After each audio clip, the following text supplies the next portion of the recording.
You greedy motherfucker. They got damn sauce banging, boy. I don't know nobody. Hey, let me tell you something, boy. Hey, y'all better get you something, man. I'm telling you. That's all I'm gonna tell you.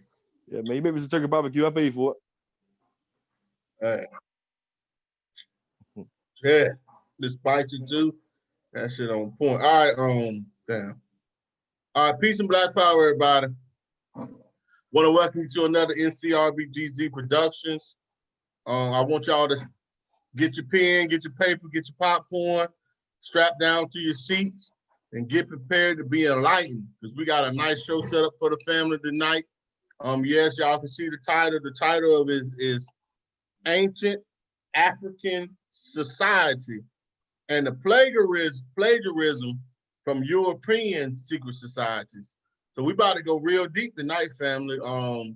We about to go real deep. Got some brothers up here that's gonna break down this ancient African society, and they gonna let you see, compare the difference between our African ancient societies, spiritual systems, and how the Europeans have took it and tried to plagiarize it and just messed it all up, man.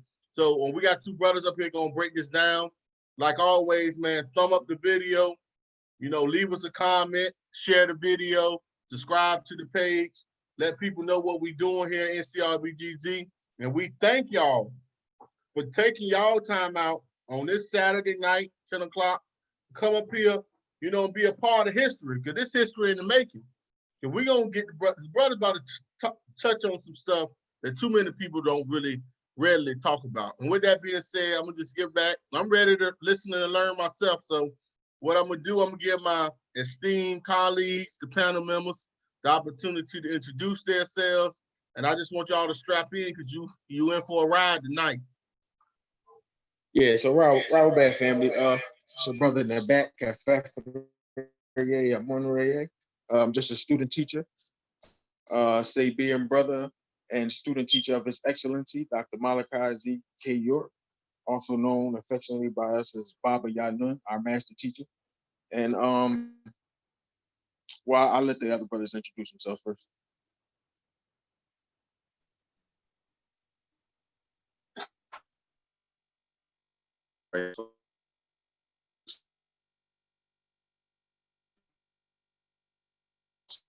Yeah.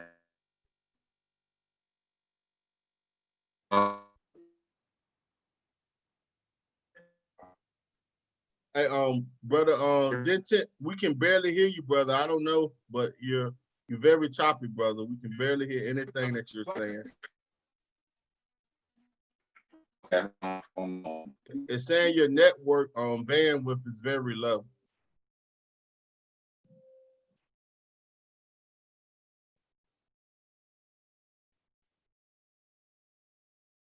You might want to leave out and come back in. Maybe that'll fix it. I'll come back in. Yeah, I think that might fix it.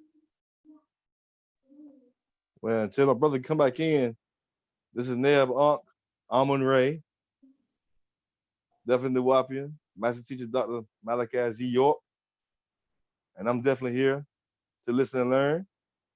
360, African spirituality, metaphysics, and how they stole our stuff and whitewashed it. I'm here to listen and learn from the brothers.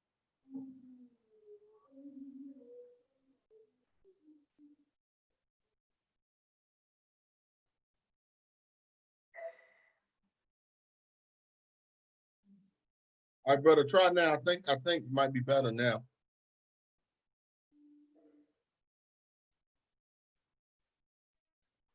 Yeah, just give it 1 minute. He's going to try to call in. All right, no problem. But yeah, the brothers, we're going to sit down and talk about it, because a lot of us, if you come into consciousness, that, that we started the secret societies, and we used it for certain reasons. There was a certain reason why we done it, and it was a purpose for it. And, so we know that right now it has been co-opted coerce and co-opt, because that's what the white man does. They take anything that is ours, remix it to us, and send it back to us, their version.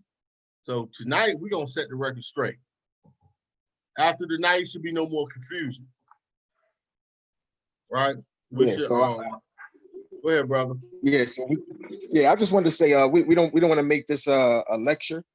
So we definitely encourage, the listeners out there on YouTube, to ask any questions that you may have. We're not claiming to know, all things, but we as student teachers of His Excellency Dr. Malachi York, who has been teaching us since 1963, has written over 1,000 books since that time on many different topics. And those diligent students of us have been able to acquire much information, as well as walk through many different orders, schools of thought, such as the Freemasonic order by way of the original Egyptian Masonic order, to which we belong as Sabian Masons. I myself, I'm a Master Mason. So we also have our knowledge on our ancient science, our metaphysics, and our culture, our spiritual science, which is linked to ancient Egypt, to Ethiopia, to Sudan, the land of Saba, even on back to South Africa. So we got to understand as much that we could definitely cover, and whatever questions you guys have, just feel free to ask. Just give me 1 second. Look at my brother in. I'm in. Can you hear me? All right. Yep. Good, Sam.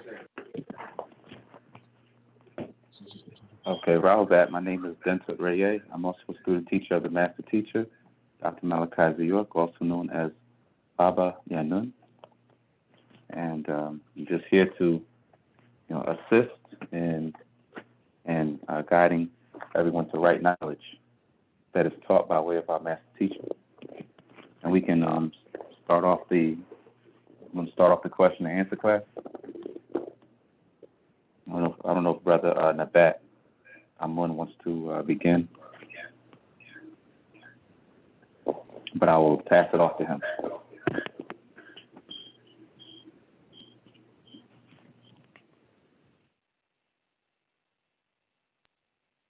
All right, that's cool. All right, so I wanted to start off from a book that our Master Teacher wrote called "Breaking the Spell on the Blacks."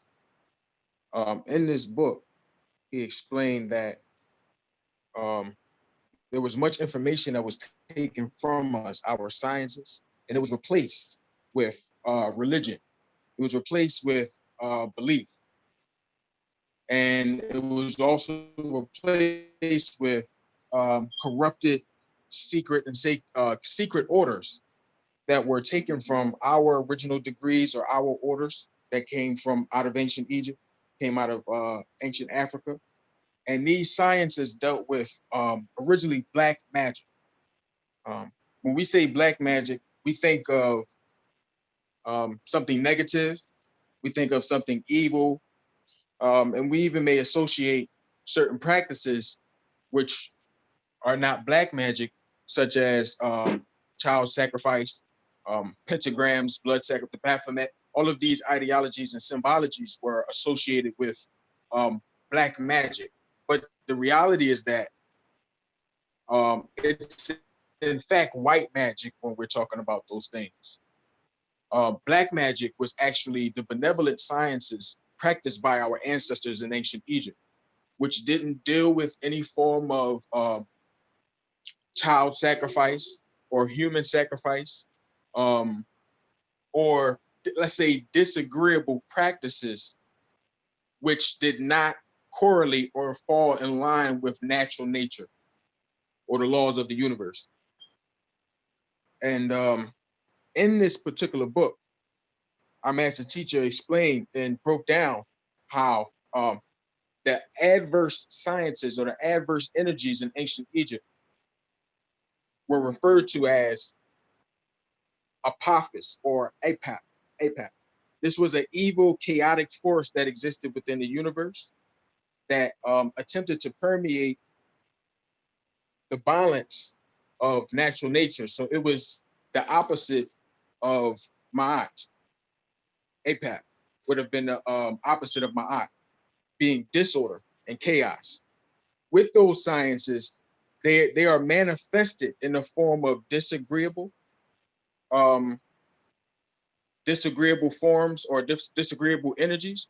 And one example that we can find is in modern day secret societies, which practice a form of white magic, which is connected, as we stated earlier, to those disagreeable forces of APAP, which in ancient Egypt, by the way, was illustrated and represented by a large reptile or a large snake. This particular reptile was considered to be the disagreeable energetic forces of nature. So just give me 1 second. I want to find something from this book.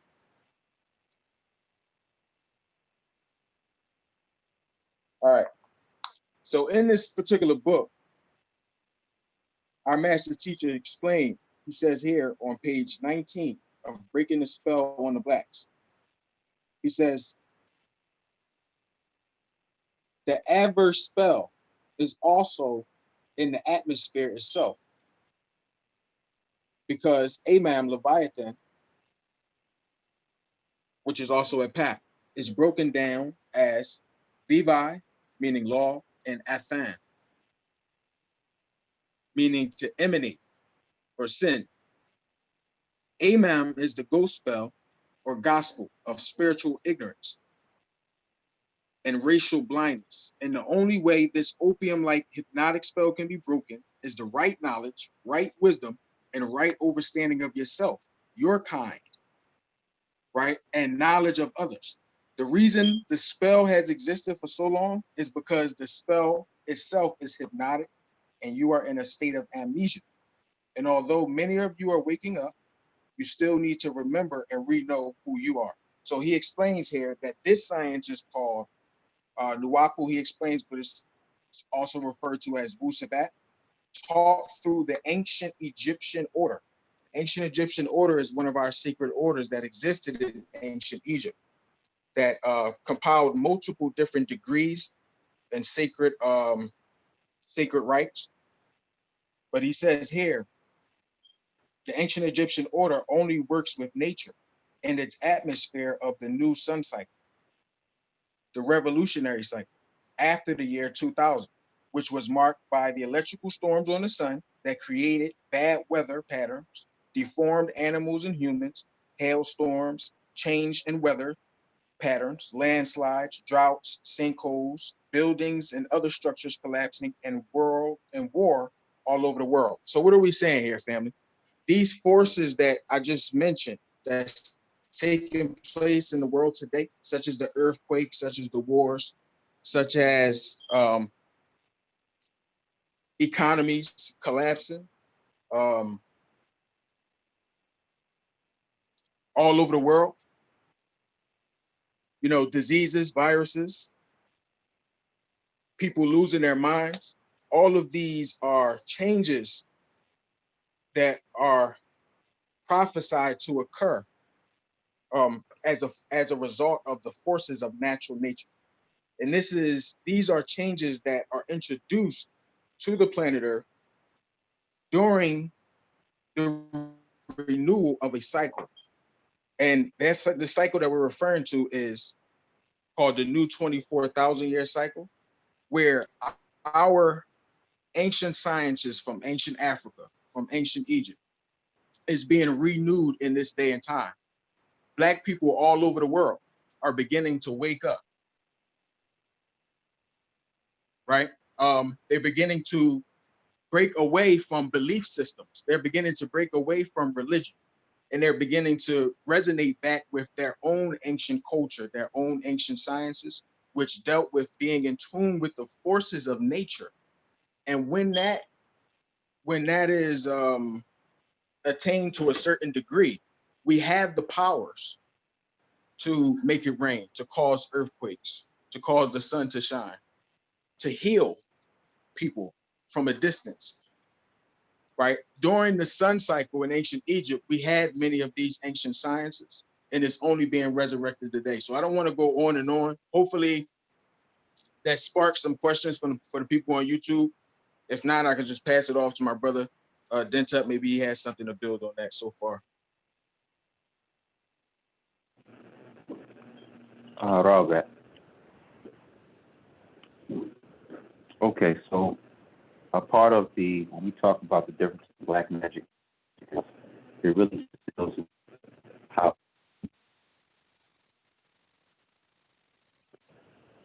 Everybody hear me?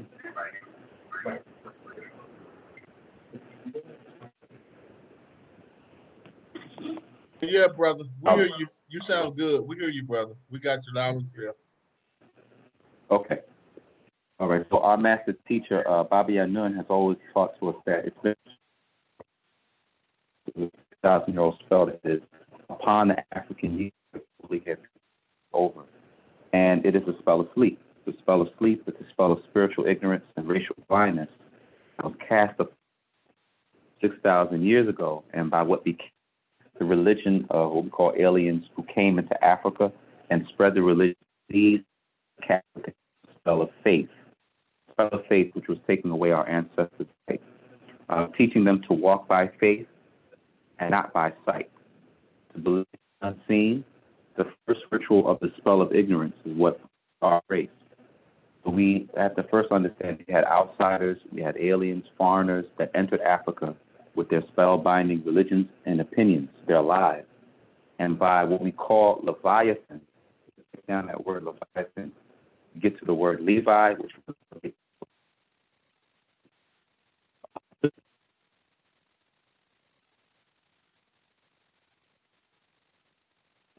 from Canaan is broken down as what you call a.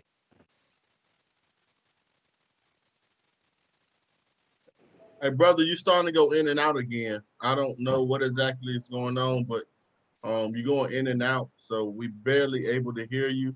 It's like we hear a word or two, then it'll go out, then you'll come back in. All right, how about now? It's probably the connection. It sounds a whole lot better. It sounds a whole lot better now, brother. Okay. At what point was at what point was the word Tenano? Okay. All right, so this is the kind of like recap, because I know the frequency may be a little off here. But our master teacher has taught us by way of Patadak. There's a Patadak that is called Black Magic, White Magic. And in verse 9, and it's also on page 2, our master teacher explains how we had outsiders. So we had foreigners that entered Africa with their spellbinding religions, such as Judaism, which comes under the umbrella of what we call Mosesism, or Islamism, which comes under the umbrella of Mohammedism, or Christianity, which comes under the umbrella of Christism. And all of these deals with the spell of Leviathan.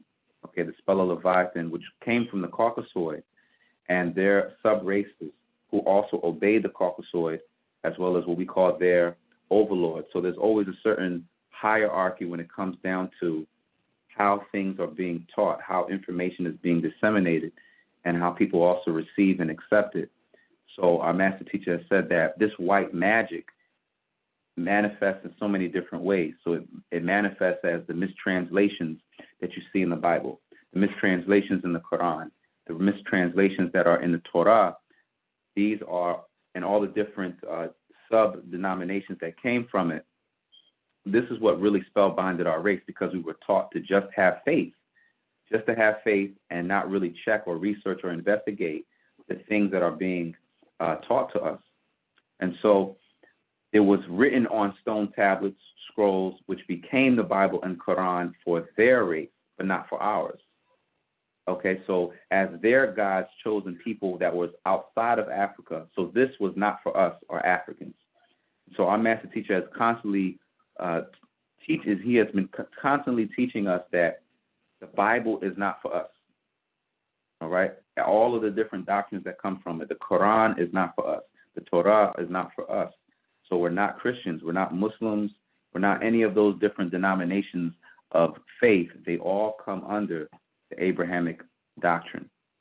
Okay, and so our master teacher explained that by accepting these religious opinions, it's the mentality that has been created.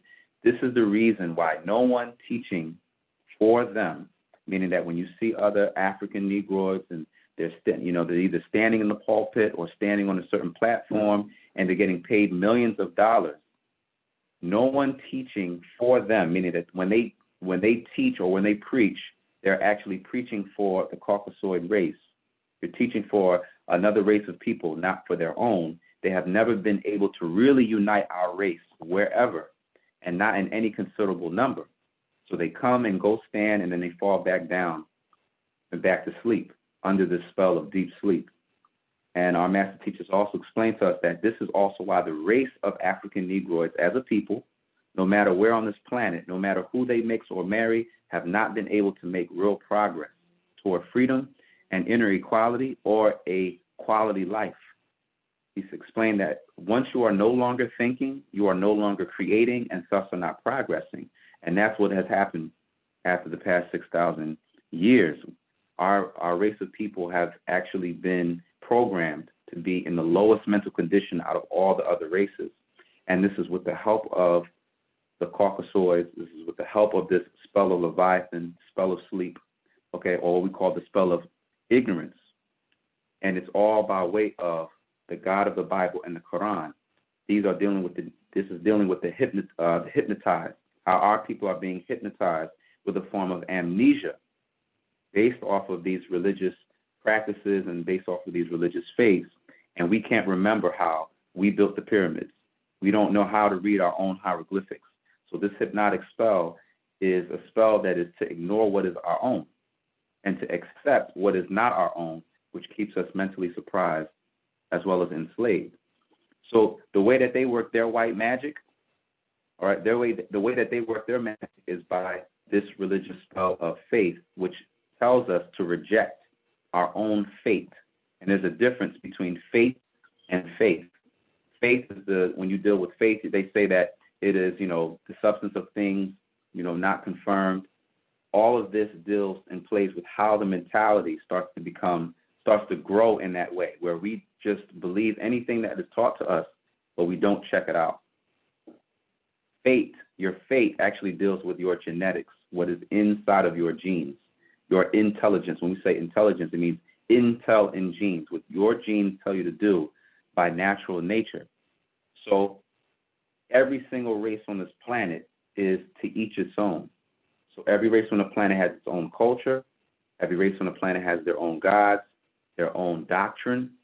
And once we step outside of that, or once an individual out of that race steps outside of it, they start to alter their fate and start to live by way of faith, meaning their belief system, which contradicts their own natural nature.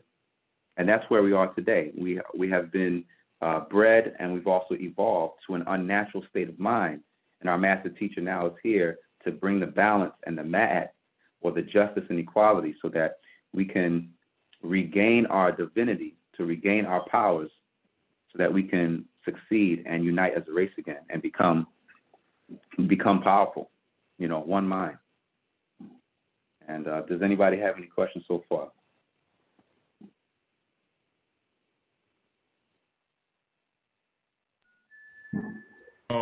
No, brother. So far in the chat, ain't nobody asked a question. So as soon as somebody asks a question, I will. Okay, I see your message. About I'm gonna fix that right now for you, brother. Yeah, real quick. So I just had a quick video to share, and what the brother Dentut, our brother Dentut, was speaking about is absolute facts. What we have to do is take back our spirituality, our ancient sciences, and once we begin to, resurrect mentally, then we will be able to attain the changes that we want to see, that we need to see, because it all starts mentally first. You're not able to attain true physical freedom until you're able to attain mental freedom. So we are able to liberate ourselves from religion, from belief systems, from opinions as opposed to facts, religions as opposed to nature and science. We must reject these things. So I wanted to share a video really quick. Let's see if I can start my screen. Okay. All right, so I'm gonna play this video. Let me see if y'all, let me know if you can see this here.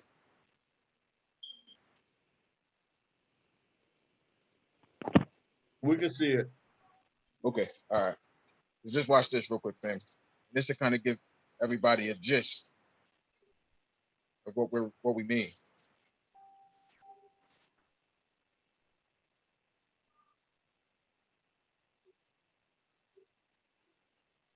There's no sound, brother. Say it again, brother. Can you see it? There's no sound. No sound. Wow.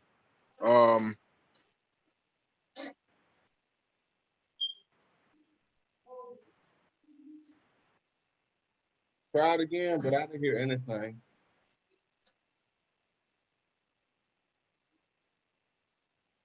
No, I don't hear nothing. If you send it to me through Messenger, I can share it on my screen and do it. Let me see, hold on, let me check the options. As far as the sound, I don't see nothing that will do the sound, but if you send it to me to Messenger, I'll pull it up real fast. Yeah.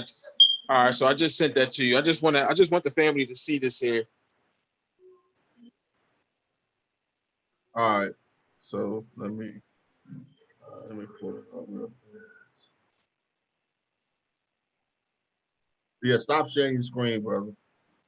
We see it everything.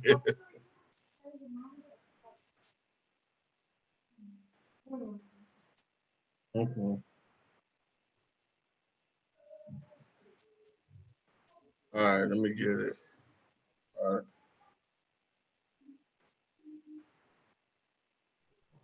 All right, let me share my screen.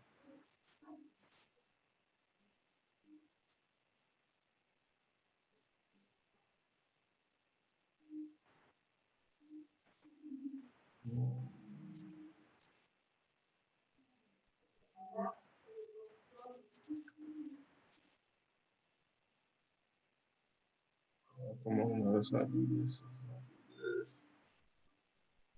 Want some everything. All right, there it goes.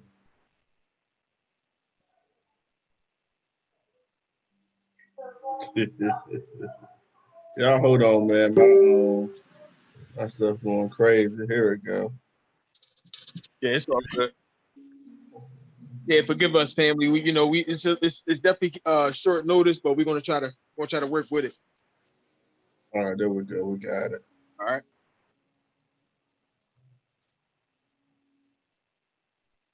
All right, I got it. For most people, especially us, every 25,000 years. Y'all heard that? Yeah, we can hear it good. What they are talking about is the alignment, the universe selects. For most people, especially us, every 25,000 years, nature designs a creature who we refer to as the supreme being amongst us. Nature provides that person with certain powers. Those powers are usually preceded by earthquakes, tornadoes, floods, and as nature's way of saying, I am taking control where your God has no control. And be it a mosque or a synagogue or a church, when a tornado comes, nature takes control where the God of the mosque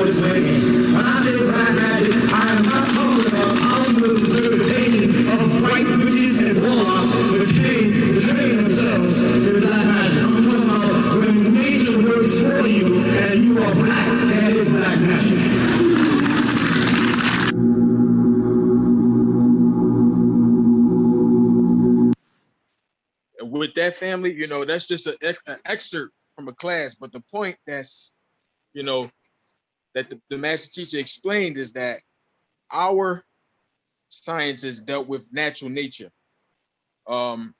It's not dealing with, you know, black magic in the sense of like what Hollywood portrays as witches, warlocks, you know what I mean, doing evil practices, things like this. Our spirituality, our metaphysical connection to nature itself dealt with our being in connection with our ancestors, being in tune with the forces of nature itself. Dinta, did you want to touch on that? In terms of the natural nature, well, it just really, it goes back, it really ties back into another part to that with black magic. It really, so the thing I think people have to understand is, because people have been programmed to see that black magic is something that has always been termed as being evil, you know, part of the spell that we have to break is understanding that black and white were certain words that they had to utilize in order to make us hate ourselves. So there's certain programming that comes with that. So every time they say things that are like black or swarthy or gloomy, those things are, or dark, they've always added, you know, an evil connotation to it. So, you know, we have to understand that black is not a color. The one thing that our master teacher has told us is that black is not a color. It's a state of existence.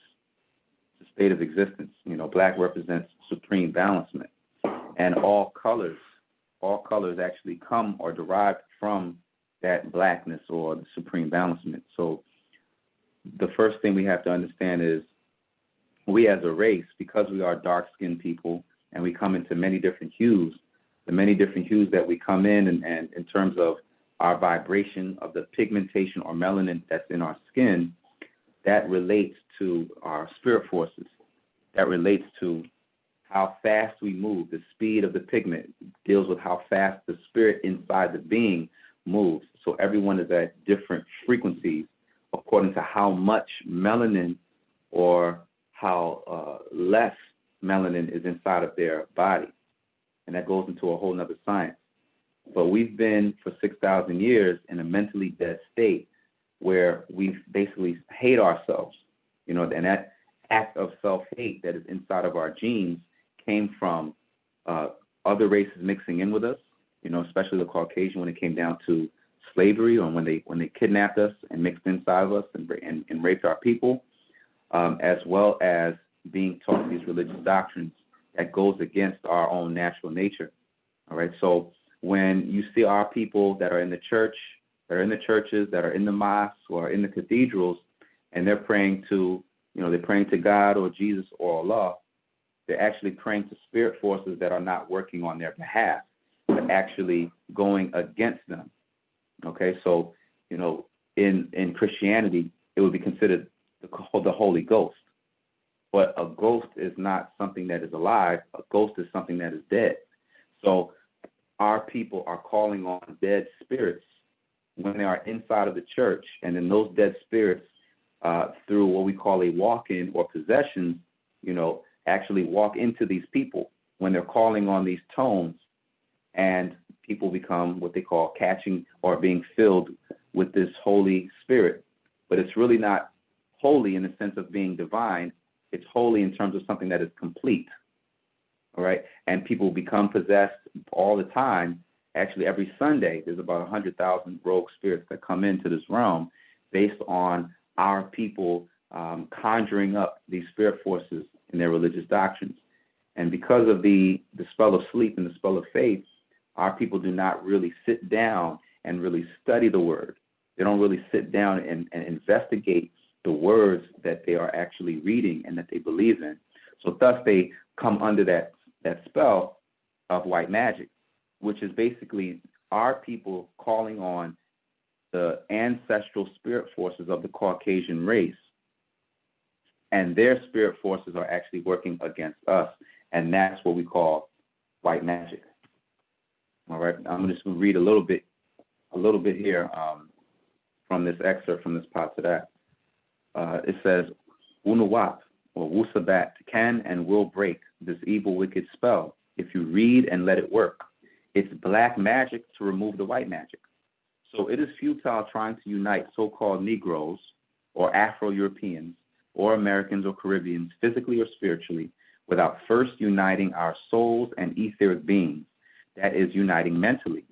So those under white magic, called sorceries, in the Bible, what they call Revelations 18, verse 23, and I'm going to read it right here. It says, "And the light of a candle shall shine no more at all in thee, and the voice of the bridegroom and of the bride shall be heard no more at all in thee. For thy merchants were the great men of the earth, for by thy sorceries were all nations deceived." So it's talking about how the Caucasian race for 6,000 years, through their sorceries, through their wickedism, all right, they were able to cast this spell. They cast this spell in other words, they're casting a certain information that is incorrect, but it works on their behalf. And that's what they do in their form of wickedism. They have what they call druid priests, nuns, witches that call on their sixth ether family spirits, the familiar spirits. And so when our people being ignorant, our people not understanding where these religions originate from, because these religions originate in Mesopotamia, which was outside of Africa. What they're doing is they're basically calling on deities or gods, which they know not, calling on spirit forces that do not vibrate with their body, that do not originate from their own culture, and do not mean the best interest for our race and for our people. So we are literally calling on spirit forces that are affecting us in an evil way, and by our people being trapped by way of religion, which meaning we are being trapped by this faith and belief that we still have inside of our mentalities. That is what's keeping us from uniting as a whole. So this wickedism, all right, became a monotheism. That's the first thing that we have to understand. So before Christianity, before Judaism, before Islam was established, wickedism existed 6,000 years ago. And it became monotheism through their books, through the Bible, through the Quran, and through the Torah, which was all about their God. So what they did was, when you read, I'm going to read a little bit here, it says, wickedism became monotheism, and their books, Bible and Quran, are all about their God, Allah, which is overlooking their evils. If only they will kill and offer flesh to them, these Elohim, as offerings and sacrifices, flesh and blood meals that smell good to them. And these are some of the verses from Genesis 8, 20 to 21. So when we really talk about the spirit forces that people call on inside of the church, cathedral, or the mosque, they really don't understand why their God, no matter whether this God is called in Arabic Allah, whether this God is called in Greek Theos, or Dios, or Gut, or Gad, or Jesus, they don't really understand why their God is asking in a lot of their books for flesh and blood offerings. They really never get into that. And it's translated into Yoruba. It is translated into Santeria. It is translated into many different denominations of faith where they sacrifice animals. And you have to go and ask the question, why does their God ask for flesh? Why does their God ask for a offering of flesh if this God is a spirit? That's the one thing that people never really have the ability to answer that question.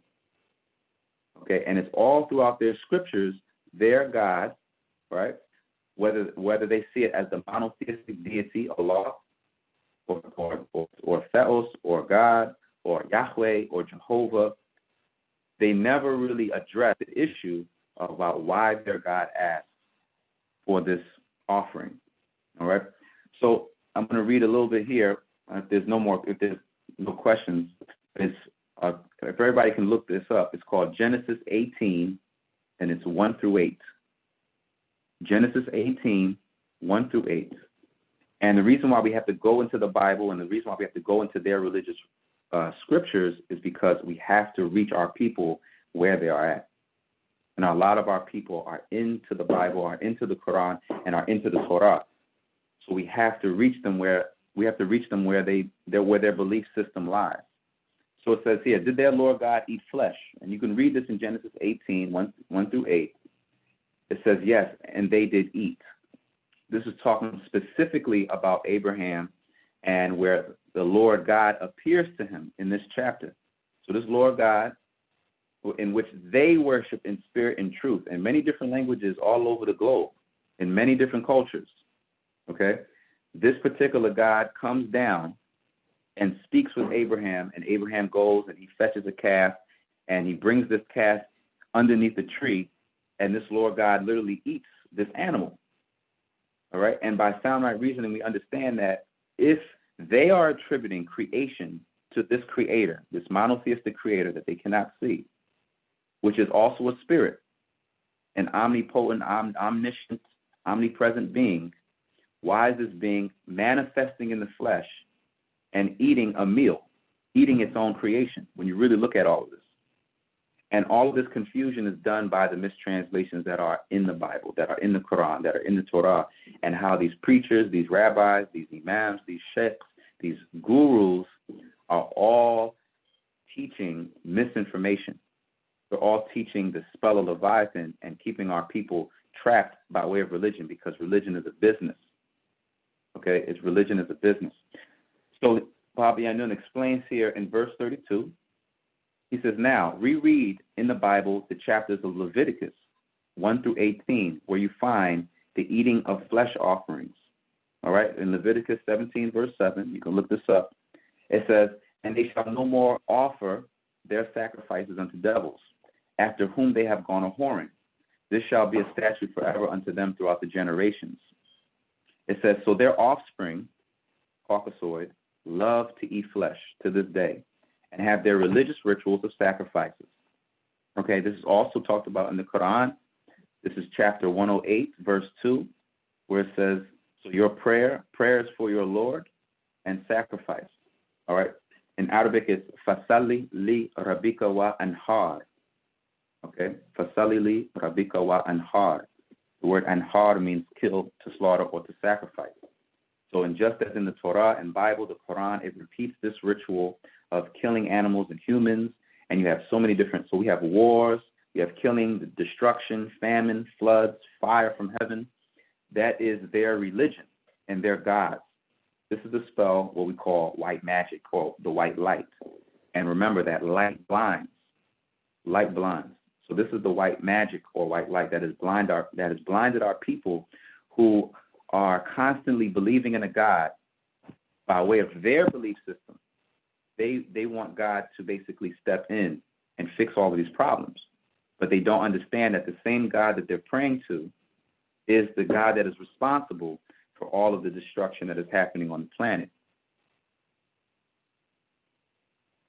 Okay, so with that being said, I don't know if there's any more questions, but I'll stop right there and pass it off to my brother in the back. I want to show some I want to show some great books by the master teacher that I have. A few scrolls. I got plenty of scrolls. But this right here is on the subject what we're talking about. Let me know if y'all see it or not. Y'all see that? Oh yeah, oh yeah. Luciferian conspiracy. Do y'all see this? Yeah. Jesus found in Egypt. That's a good book. And what we're talking about tonight is right here.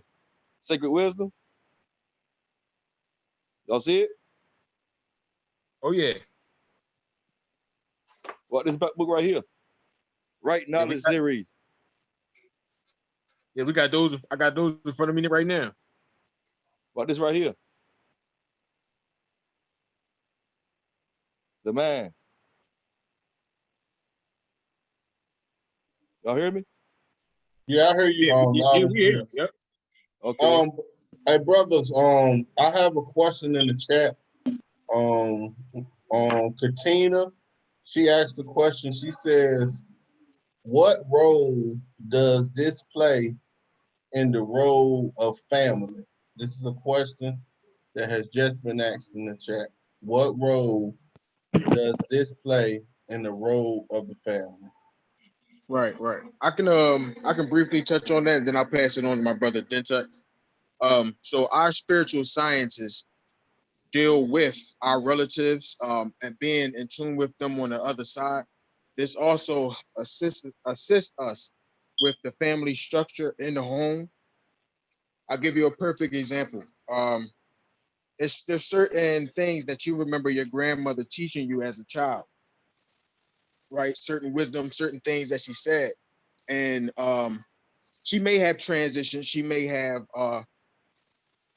moved on, but she still has a connection with you, especially by way of the DNA and by way of the inspiration, the things that she taught you, those memories.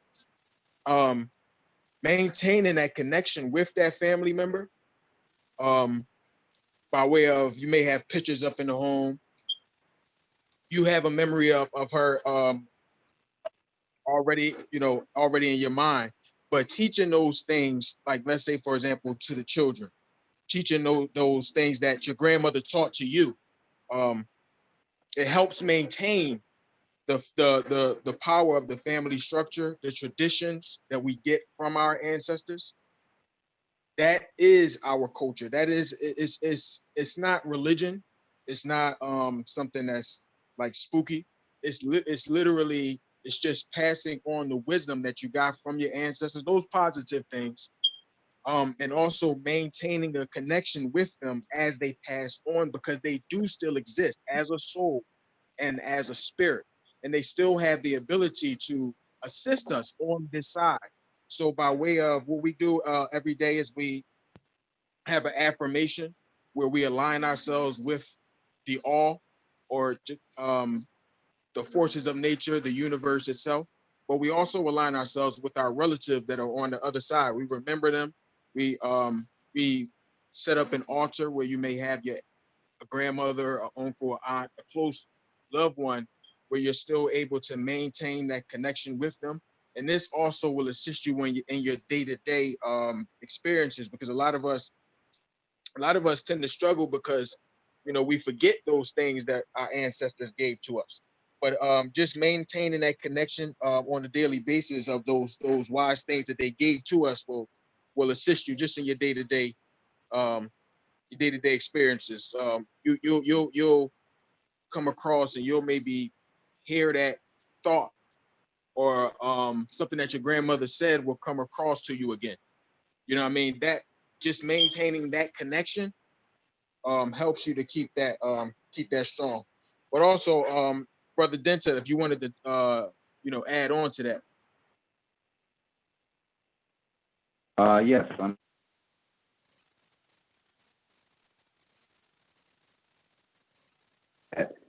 mind is the control of the actions of the people. And our master teacher Bob and explained to us that what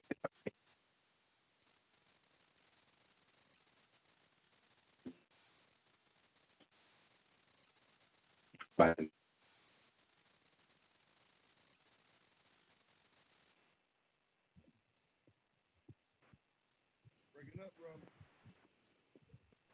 Am I breaking up? Okay. Can you hear me now? You in and out, brother. But you sounded Okay, it might be next. Okay, so I was explaining that in Patarak, our master teacher said that the mind is the controller of the actions of the people. So what they are made to accept or believe, they will follow. So if the image of God is Caucasoid, then they see you as evil with the mind controlled by the media. So you have to understand that they've always designed the image of God in their enlightenment, are seeing their mind's eye as other than themselves, and their mind is being controlled. So this all right.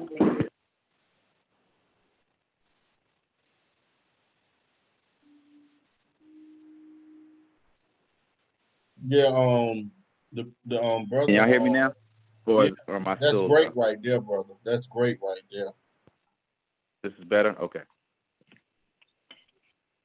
All right. So what I was explaining was that in Patadak, our master teacher explained to us that the mind is the controller of the actions of a people. So what they are made to accept or believe, they will follow.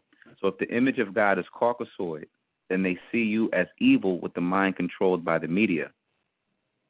So this spell is being reinforced every day by the TV, cinemas, music, through their tones and frequencies.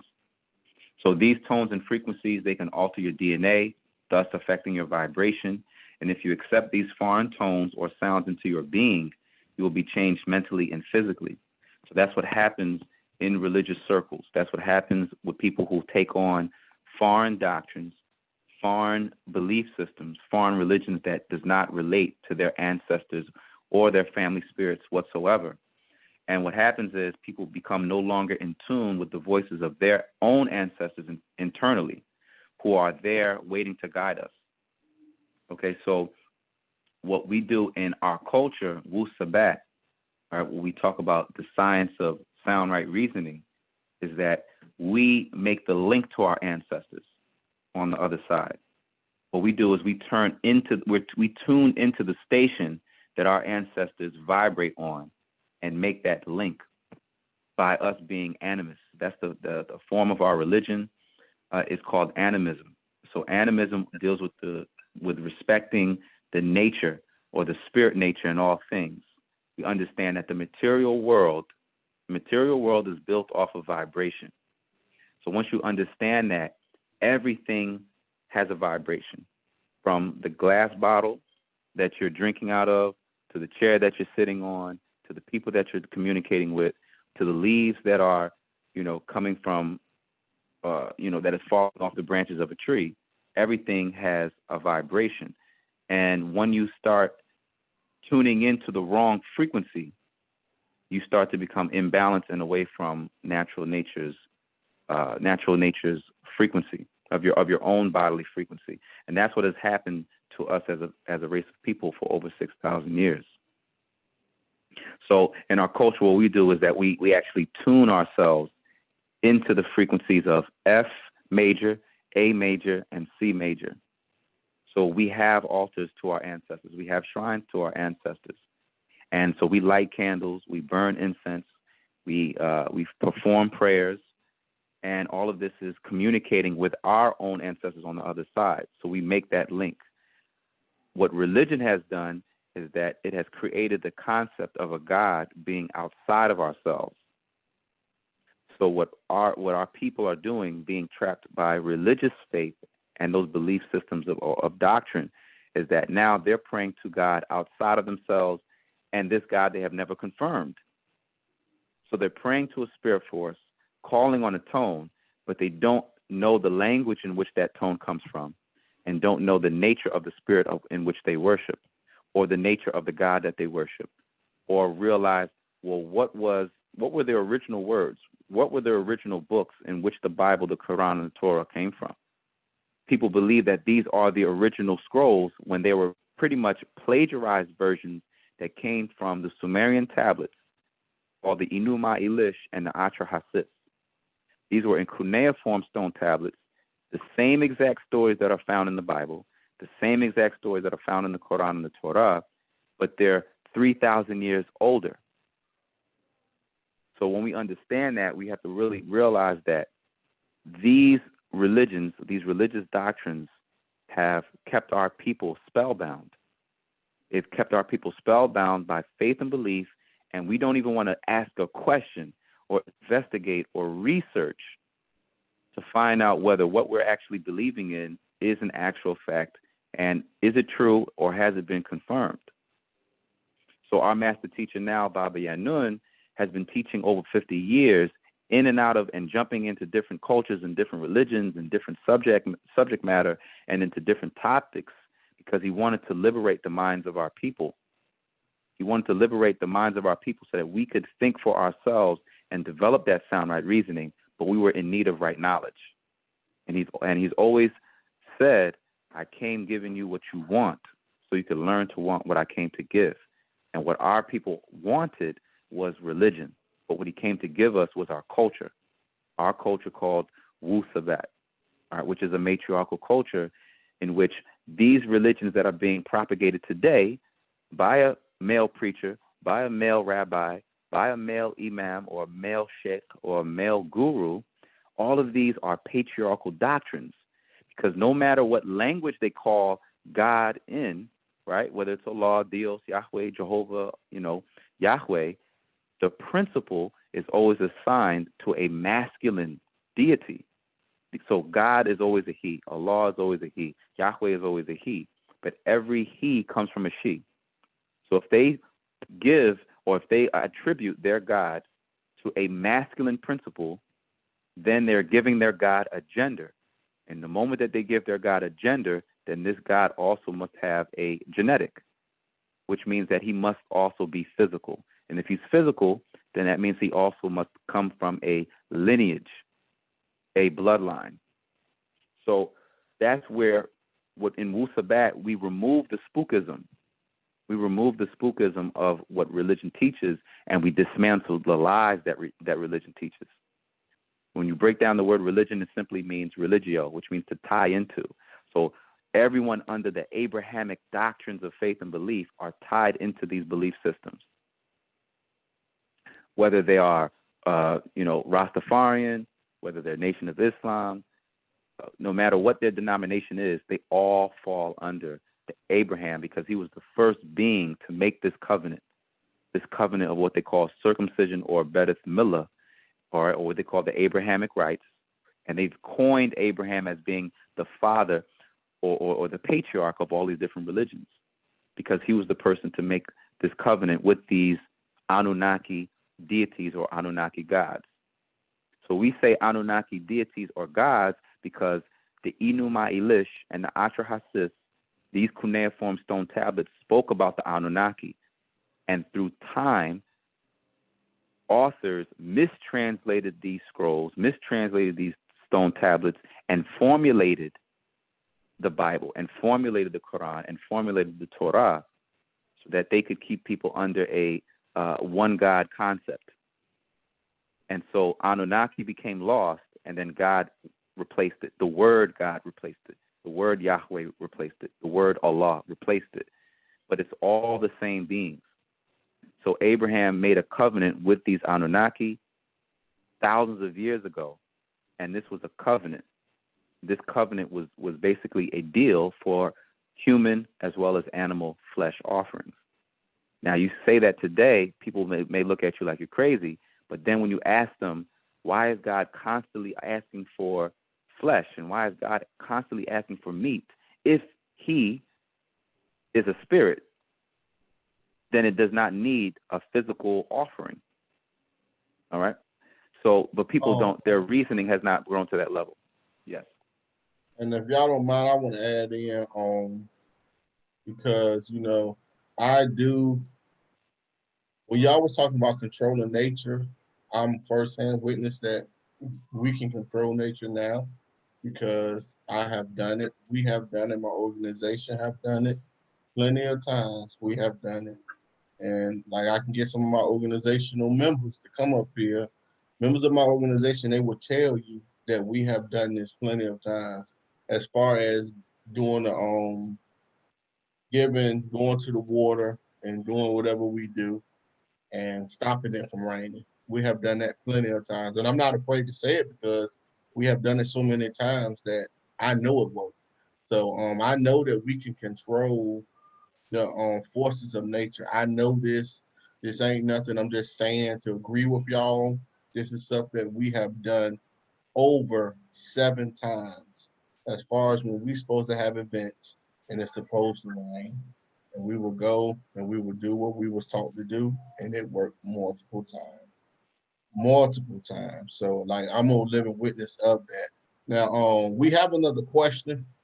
I want to read the sister question. But before that, I do want to add on, because when you was talking about the sacrifice and the blood, when I read Genesis, that was my first question with Cain and Abel.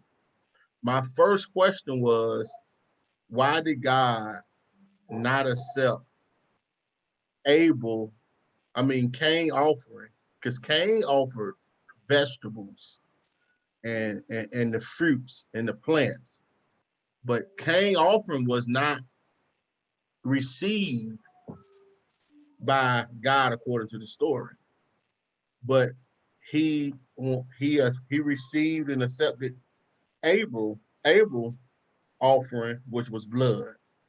And I always question that because earlier it says that before the offering it said that we were supposed to eat everything of seed bearing. So like in a couple verses earlier say that we're supposed to eat plants and vegetables. So now it's time for an offering. Why am I going to offer something that we don't supposed to eat? To me, it didn't make sense to me. So I always questioned that. And then the next thing that happened after the offering and God accepted blood was spilled on the ground. So to me, I look at all of that, and when I read that, I always question that. This is just me and my personal belief. I always question it. And you see, after God accepted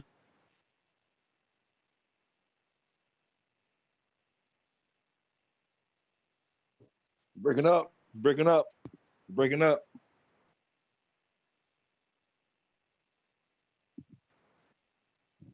Y'all hear me? Yeah, I hear you. Okay. Saharu, Saharu, you broken up. I get where the brother coming from. I'll just I'll answer that question. Because we pretty much talked on that before. And we're talking about Cain and Abel.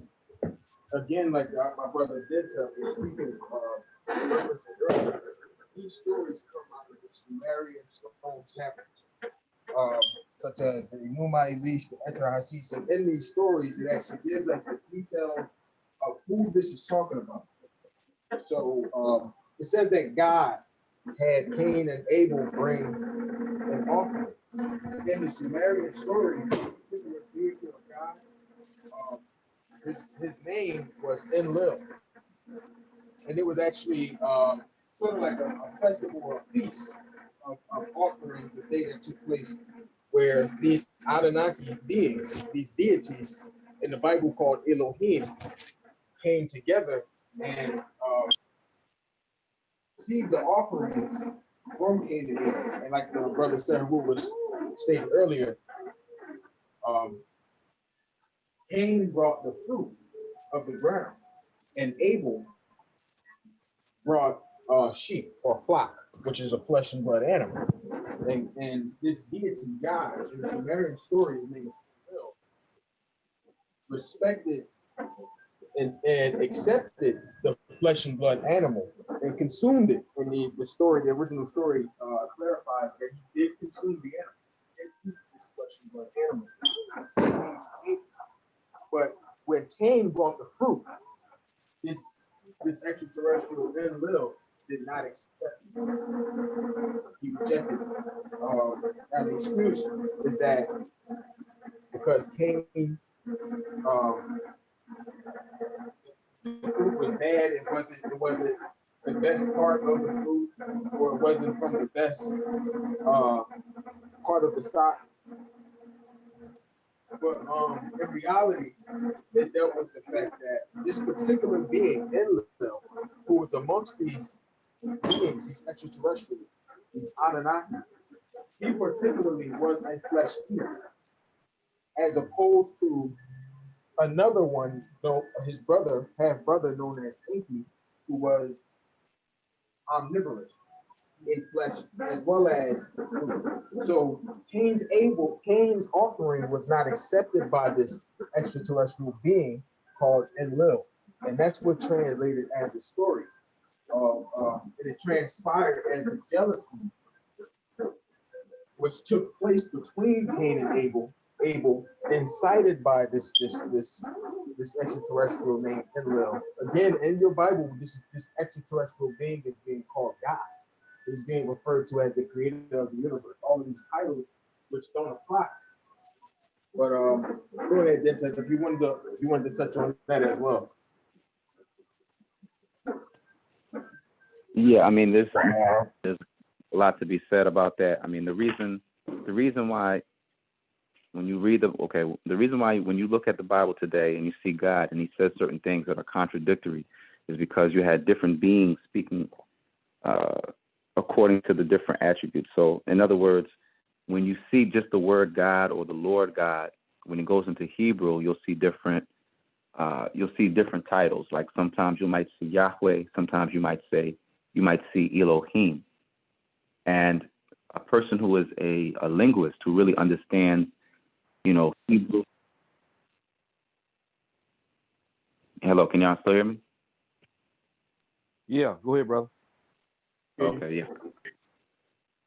So the confusion is that because people are not really getting into the language, they don't really understand as far as Hebrew and where did Hebrew come from and what was the original Bible and where did it all come from. This is where the confusion lies. So at different points of time, you had different Anunnaki speaking to this Adamite creation. So at one time you'll see Enlil, and he's talking about asking for meat, asking for flesh and blood offerings, and then another time you'll see Enki stepping in, and he'll be talking about keeping the Adamites, right, or those children of Adam, on a vegetarian diet. That was the reason for the contradictory phrases, or a lot of the contradictory statements that God in the Bible is saying. And so people who don't really understand that you're dealing with mistranslations. So when people don't really understand that, they're taking it literally. And so they don't really understand why God at one point is saying to eat meat, and then the next time he's saying to eat food. 1 minute he's saying to kill, and then the next minute he says, thou shalt not kill. So all of these contradictory statements is because we're dealing with a book that was purposely mistranslated to misguide the true seeker of facts.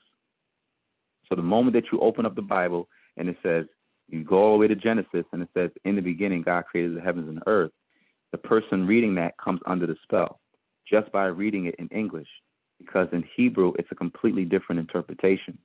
In Hebrew, it's Bereshith or Bereshayith, which does not mean in the beginning.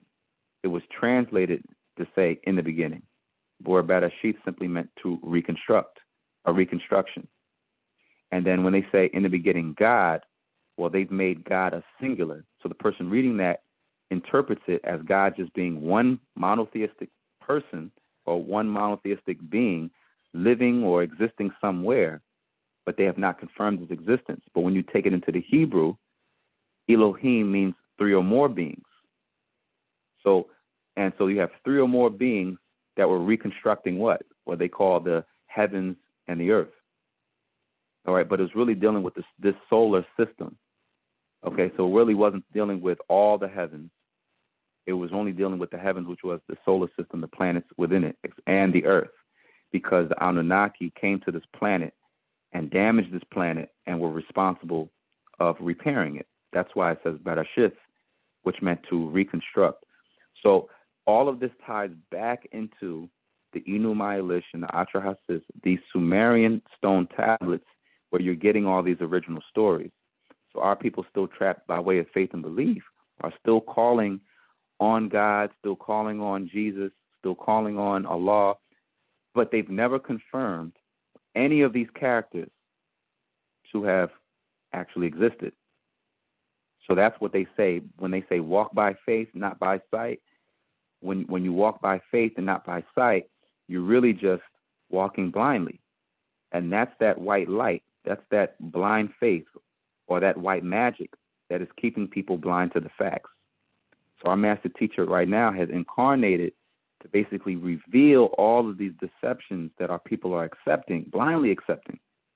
And they're not really taking their time to really investigate, okay, well, how did this happen? All right. So yes, Cain and Abel, that whole entire story is also found in the Enuma Elish. But his name wasn't Cain, his name was Qanan. And the word Qanan meant jealous one. All right. And Abel's name was really Abba-El. Okay, Abba-El. So it's Qanan and Abba-El. And they were twins. They were twin sisters. They had twin sisters also. These things were removed from the Bible. That's the reason why when people read these books today, you see Adam and Eve, they had two sons, Cain and Abel. Cain kills his brother Abel, so that means it leaves 3 people left on the planet. According to the Bible, if they're saying that Adam and Eve were the first 2 people. And if that was the case, then why was Cain so upset about moving to the land of Nod? If he and his parents were the only people living, it means that there were other people that existed. And Cain went to the land of Nod to get a daughter. So, I mean, not to get a daughter, but to get a wife. So all of this is just dealing with confusion. All of this is dealing with the 6,000-year spell that our people are trapped into. But Wu Sabat, our culture and our doctrine, goes into these religions to break all of this stuff down so that we can start to mentally unite. It's primarily religion that keeps us from uniting with each other mentally, spiritually. So I want to read a couple of things here, and then I'll pass it off. I just want to read this one thing. Now, I'm still coming from this patarak called Black Magic, White Magic.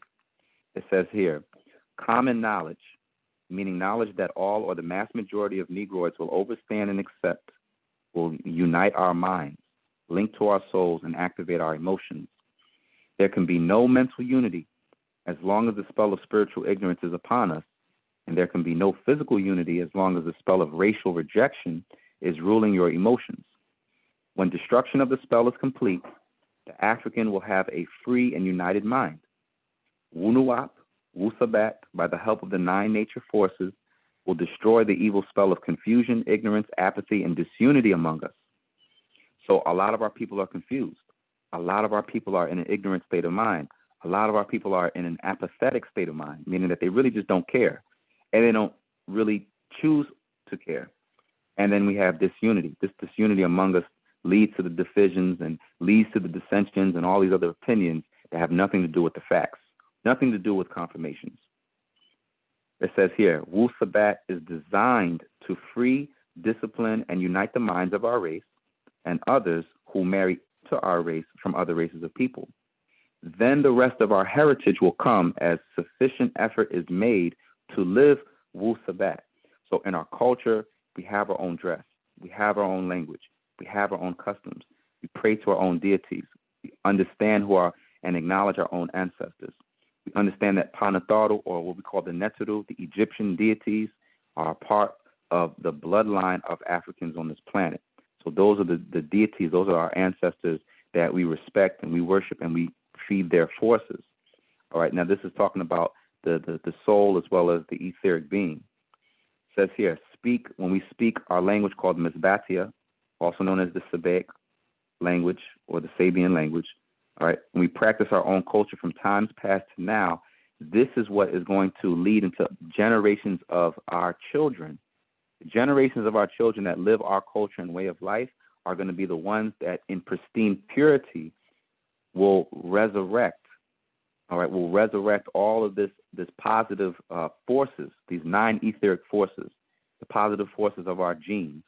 Our intelligence will grow as a race. But all of this deals with the right knowledge, the right wisdom, and the right overstanding, sound right reasoning, which is our black magic. All right, it says this is the true chemistry, all right, the power to transform your genes. This is dealing with alchemy. So when you listen to the word alchemy, you hear the word pa-chamem, where you get the word chemet, the black light formula, necessary to counteract and destroy the white magic, all right, or what we call the true disease of degeneration, recessive genes. All right, we have the power. It says you have the inner power to reverse the spell and the physical disease placed in your DNA by evil beings over the 6,000 years. You can destroy the evil hypnotic spell of amnesia cast on you because Wu Sabat causes the Negroid to think right and take the right steps toward liberty, justice, and equality amongst each other by the help of the forces of nature. When you listen to that word nature, it's phonetically related to the word nurture, which comes from the word natar or neter, pa neteru, pa nataru, our ancestors, our divine ancestors. So, and I'm going to read this last part. It says, when a religion does not allow you to think, you are no longer capable of thought, and thus you are out of your mind and under the control of another and will not progress. So Wu Sabat provides all of the questions and answers necessary to break the evil spell, the spell of sleep that has been casted on our race for the past 6,000 years. Okay, and I'm gonna read the last. Yes. I'm just gonna ask Yes. the question. I'll let you finish, then I ask the question. All right, sure. This last part here says, when the spell of sleep is broken, and its evil results of disunity, hate for each other, disorder, apathy, and oppression will pass away, and this hereafter, the 6,000 years ended, and the 24,000 years to renew our story will remove the amnesia. So what Wu Sabat brings is it brings the unity amongst our people. It brings the love, the divine love amongst our people. It brings the order amongst our people. It brings the care and concern for our people. And finally, it brings the liberation that our people so desperately need. So all Negroids, Africans who accept the answers and the explanation given in Wunuwap, in Wusabat, and the actual facts and Patarak, the way, will soon be liberated from oppression and captivity and be equal. Okay. Let me ask sister question. Katina. She said, if it is race-based, can a biracial or someone with less than 13% African DNA tap into such power? Do they still have the ability? This is the question that Sister Katina asked, the Queen Katina asked. Okay. That's a great question. So you're saying someone who is biracial, well, the first thing we have to understand is anyone that mixes in with us is us. All right? Anyone that mixes with us takes on the divine genes, the deity genes of the Natharu. All right, and it really deals with what we call the HAR1 gene, or the HAR1 gene that is located in the 20th chromosome of the African body within the 24,000 genome. Having said that, someone who is biracial has what we call bipolar genes. Okay? In other words, for example, if you come from a biracial family, both black and white, there are Caucasian ancestors, Caucasian spirit forces that are inside the person, as well as African spirit forces that are inside the person. And that being, whether male or female, can tap into either side. They tap into the Nordic side or the Caucasian side of the coin, all right, where they tune into those lower sixth ether spirit forces, or the African side, the deity side inside of their that is inside of their bloodline. So, of course, because our melanin is dominant, all right, we have the most dominant genes on the planet, that person can tap into their genetic powers of divinity, all right, of their African ancestors. Yes, that is capable. However, it's within our doctrine, the spirituality of Wu Sabat. Learning right knowledge, you'll basically understand how the spiritual world works, as well as how the physical world operates. So I hope that answered her question. But yes, people who are biracial basically just have mixed genes, and because of slavery and the kidnapping of our people, and us, in today's time, mixing our DNA with other races of people, as well as what has happened to our ancestors who mixed their DNA with Caucasians, not by choice. All of us are pretty much mixed seeds as far as those who live here in the Western world of America. Okay, and then another brother got a comment. He said, our true spiritual inclinations have been lost through religion. So I guess the brother's agreeing with y'all and what y'all saying. He says that our true spiritual inclinations, I can't pronounce the word right now, have been lost through religion. But that's true. And I just wanted, just real quick, I just wanted to add to that. Outside of the Nagaru race, or the Negroid or African blood, amongst the other races, they also still have the ability to tap into the power that we're referring to, but it will be in regards to them and their own race. So like the brother Dentup was speaking earlier about how Caucasians vibrate on 6 ether. And even amongst the Indians, they vibrate on 7 ether. And the Asians vibrate on 8 Asians, and Aboriginals vibrate on 8 ether. So you also have amongst their own bloodline, they also have the ability to tap into their own ancestors who are on the other side, who are able to assist them on a different degree, but nonetheless, they still have the ability to tap in as well. So we consider it, we liken it into like radio stations, and the Garu, or the African Negroid race, we are of the highest frequency in nature, and that's considered to be 9 ether. It's like the highest frequency on a radio, considered just as a symbolism. Are there any other questions, or anybody else want to touch on? I got a comment. This is a good conversation we're having. A great conversation we're having. Shout out to Snoop. Shout out to Katina and whoever listening in that tagged in the conversation on Facebook and personally. I asked y'all brothers, man. Y'all heard anything about Lilith? Where did that fit in? Lilith, Adam and Eve, Lilith, whatever. That came from Judaism. You know what I'm talking about? Lilith. What y'all got to say about that? And peace, Master you. Peace. What y'all brothers feel about Lilith? Yeah, peace. Peace to the God. That's right. Hey, peace, bro. How's it going? All is well, man. I'm a little late, but I'm listening. Okay. Yes, sir. Always good to have you up here, bro. I got one question. It's always. What do y'all feel about the Lilith situation? You know what I mean? Is that Adam's first wife? I'll ask Brother Dentup and the bot. I'm out. I was asked that one question. Okay. Okay. So, well, it really goes back to the Master Secrets, a book that the Master Teacher wrote, Dr. Malachi York wrote, called "The Jewels of My Divine Eyes," where he explains how Lilith was Adam's first wife, who basically gave birth to 12 children by him before he was mated with Eve, or in Sumerian they would call her Titi.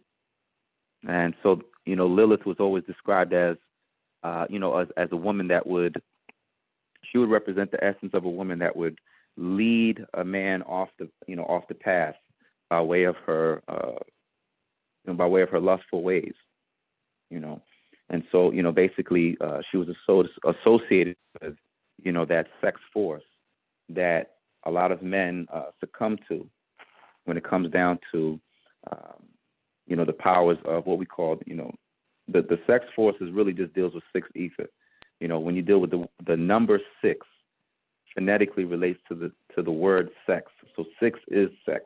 So the whole entire planet that we live on has been dominated by this sexual energy, the sexual forces that basically pervade the atmosphere based off of, how people perceive things. When you look at the media controls how we're basically filtering or absorbing information, and they do it by light. They do it by light and sound. They do it by their voices. They do it by gestures. And that's all dealing with enforcing the spell of white magic. So it's to get people, interacting with these negative forces or these negative sex forces. And that's what leads people to, to rapes, to murders, to killings. All right. And it just deals with that negative energy that is pervading the planet. So we have to understand that these stories come from Mesopotamia. So that when we talk about Adam and Eve and talk about Lilith, all these stories have really nothing to do with us, have nothing to do with our race, because it has nothing to do, it wasn't even our race that took place. But what they did, a lot of the authors, what they did was concentrated effort. I don't know if somebody said something. Yeah, so through concentrated effort, they had to steal stories from Egypt And then they also had to steal stories from Mesopotamia. So when you read that Bible and they talk about Adam and Eve, there was more than one Adam. There was more than one Adam, but people don't really understand how the whole story works. And he went by many different names. So one of his names would be Zakar. Another one of his names would be Adafa. Another one of his names would be Cadman. Okay, so all of these different names are basically attributes that relates to the story. So there's another book that Baba Yanun wrote called Is Jesus God? And he was basically saying that Lilith was the female. She would be the female equivalent to like Lucifer, all right, in this case, where it would be like the demonic forces, or what you call the succubi or incubi, you know, these sex spirit forces that, you know, run amok within people, you know. So when people give into their lust or they give into certain sexual desires, you know, willingly, they can invite certain spirit forces that can enter them. And that's just one level of how that white magic or how that spell works.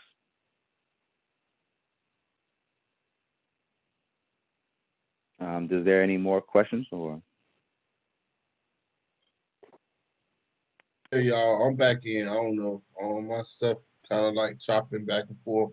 But yeah, let me go to the comment section. I saw some hold up. Oh no, okay, no. But yeah, I just wanted to say to those that's in the chat to like the video, thumb up the video, you know, and leave a comment. You know, the brothers are up here dropping some good information, and it's well needed and it's well timed. And I'm wholeheartedly, I agree with the brothers that we need to have our shrines in our house. We have to get back to you know, calling our ancestors and doing the necessary things that you're supposed to do. You know, like when I go to the grave site, before I always go to my family grave site, before I get there, I always ask for permission to enter the grave site. I give them some candy. So, you know, I give them my offering before I enter. So this stuff that I've learned this from a priestess, and you know, they passed it down.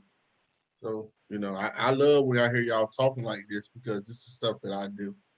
So and I know that, you know, we don't need to be afraid of it. We need to actually use it, analyze it, and realize it's a part of us. And it's a part of us that we just been removed from. So we need to get back in tune with it, because then we will really be back where we were in the beginning. We will be able to understand some of the stuff that we no longer understand. I got one thing to say. You know, a lot of people are true science, right? Masonry, that's our science. And they look at symbols like Peru, the pyramids, and people think it's Illuminati, it's evil, right? Because they think about Aleister Crowley, Madam, you know, the New Age movement, right? I want y'all brothers to explain to me. Do y'all hear me? Yeah, we listening, brother. Go ahead. I want y'all brothers to break that down and show and prove as the 5%, God knows this, God's earth say, Master you. And let's set the record straight. Show and prove that that's not demonic. In its true nature. We don't follow Aleister Crowley, Madam, but how they hijacked our science. You understand what I'm saying? Could y'all break that down?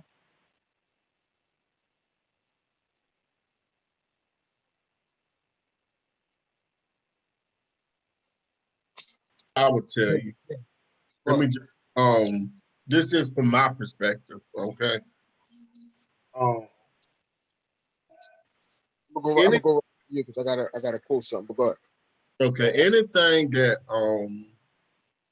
that we use that is traditional to us, that our so-called colonizers or oppressors have told us is bad and we need to run away from it, I think that we need to do the opposite and run right toward it.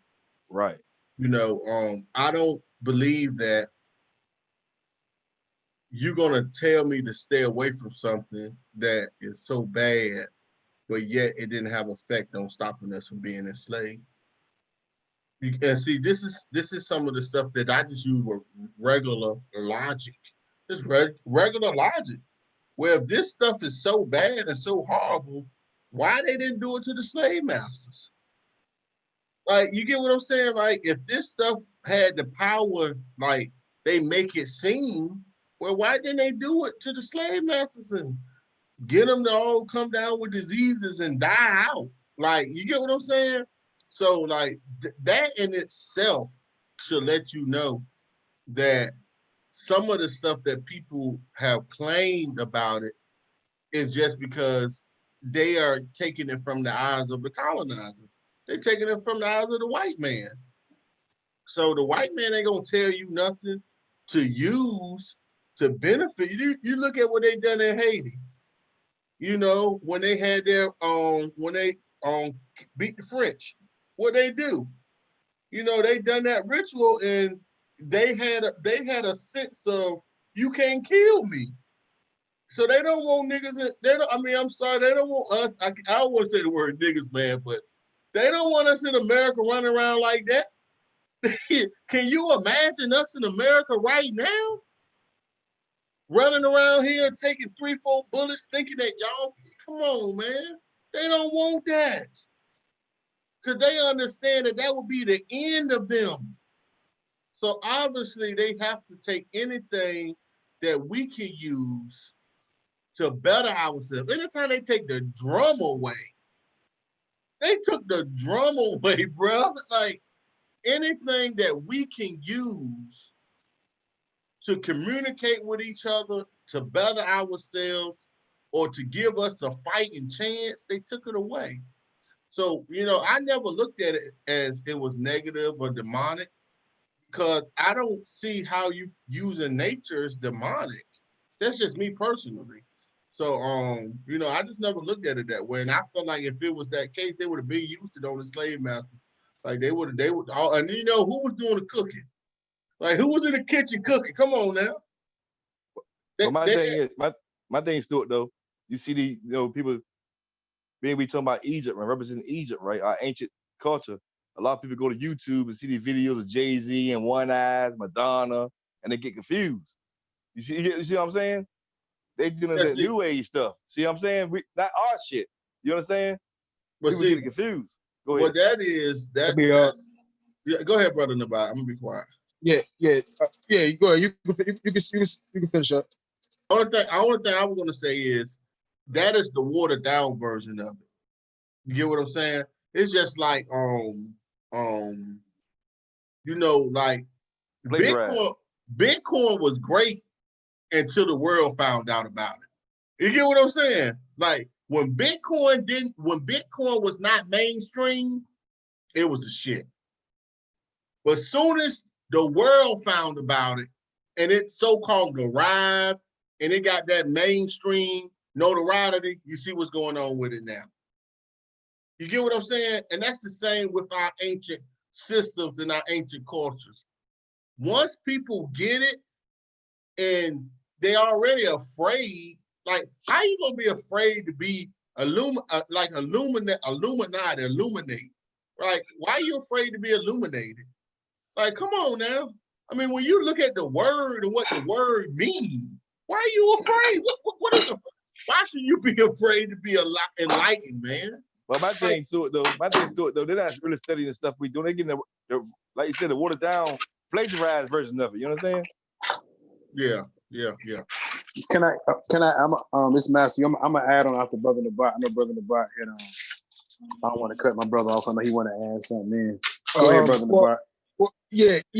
I actually just wanted to read something, but it's a few paragraphs. So if you want, go ahead. You can make your point. Go ahead, brother. Okay. I'm just gonna say, man. There's a lot of ancient systems that come, down our lineage. And that's all peace and that's all wonderful and great. You get what I'm saying? But one thing that I have come to understand in terms of just being what it is to be God, you know, understanding that being God is a process. You first must understand what it is to be a man. Your bag, I'm not sure. I'll go get your bag in a minute. Go upstairs. So you must, you know, understand the process before you get to God. You have to be a man.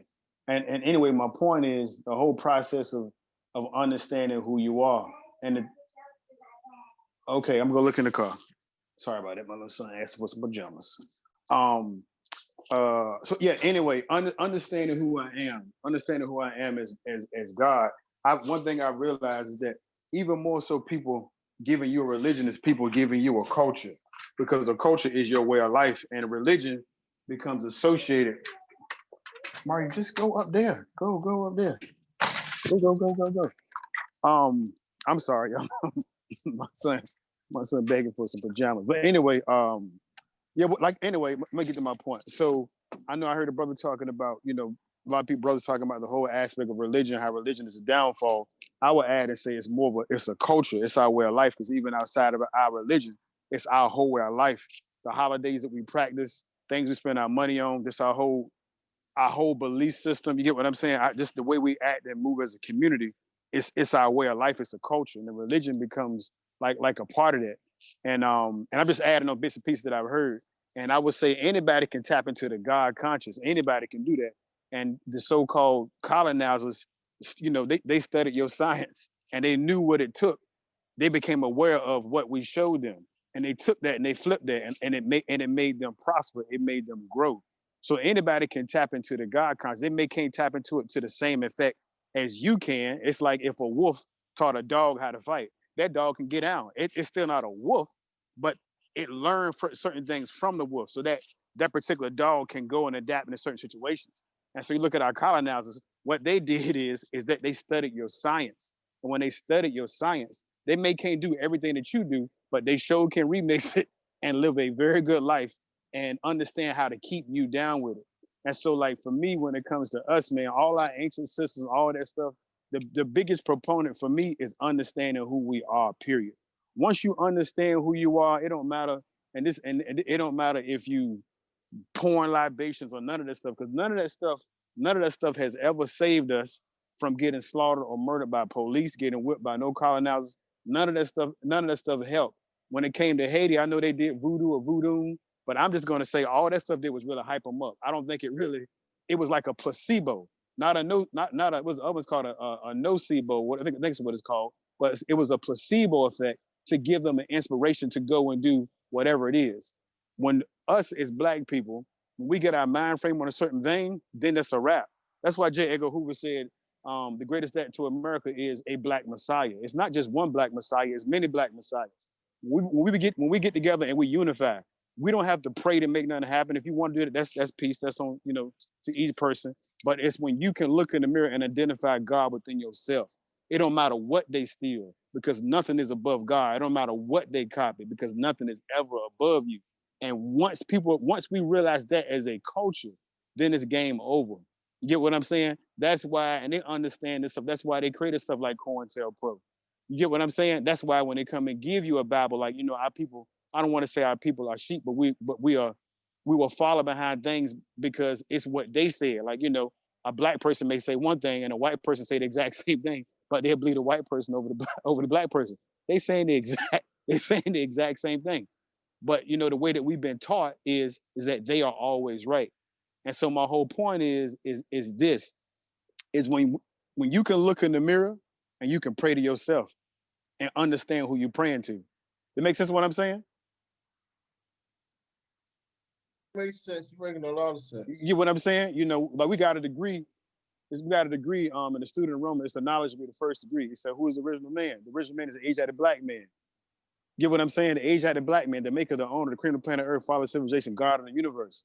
So before you become God, you have to understand what it's like to be a man, walk on this path, this journey, on this plane, on this earth. Understand what it's like to walk on your 2 feet.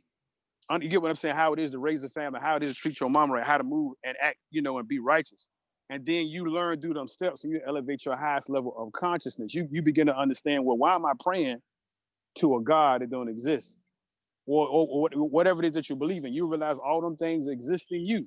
You realize that, you know, I'm made out of stardust, scientifically proven. I'm made out of stardust. And if I trace it down, I really come from dark matter.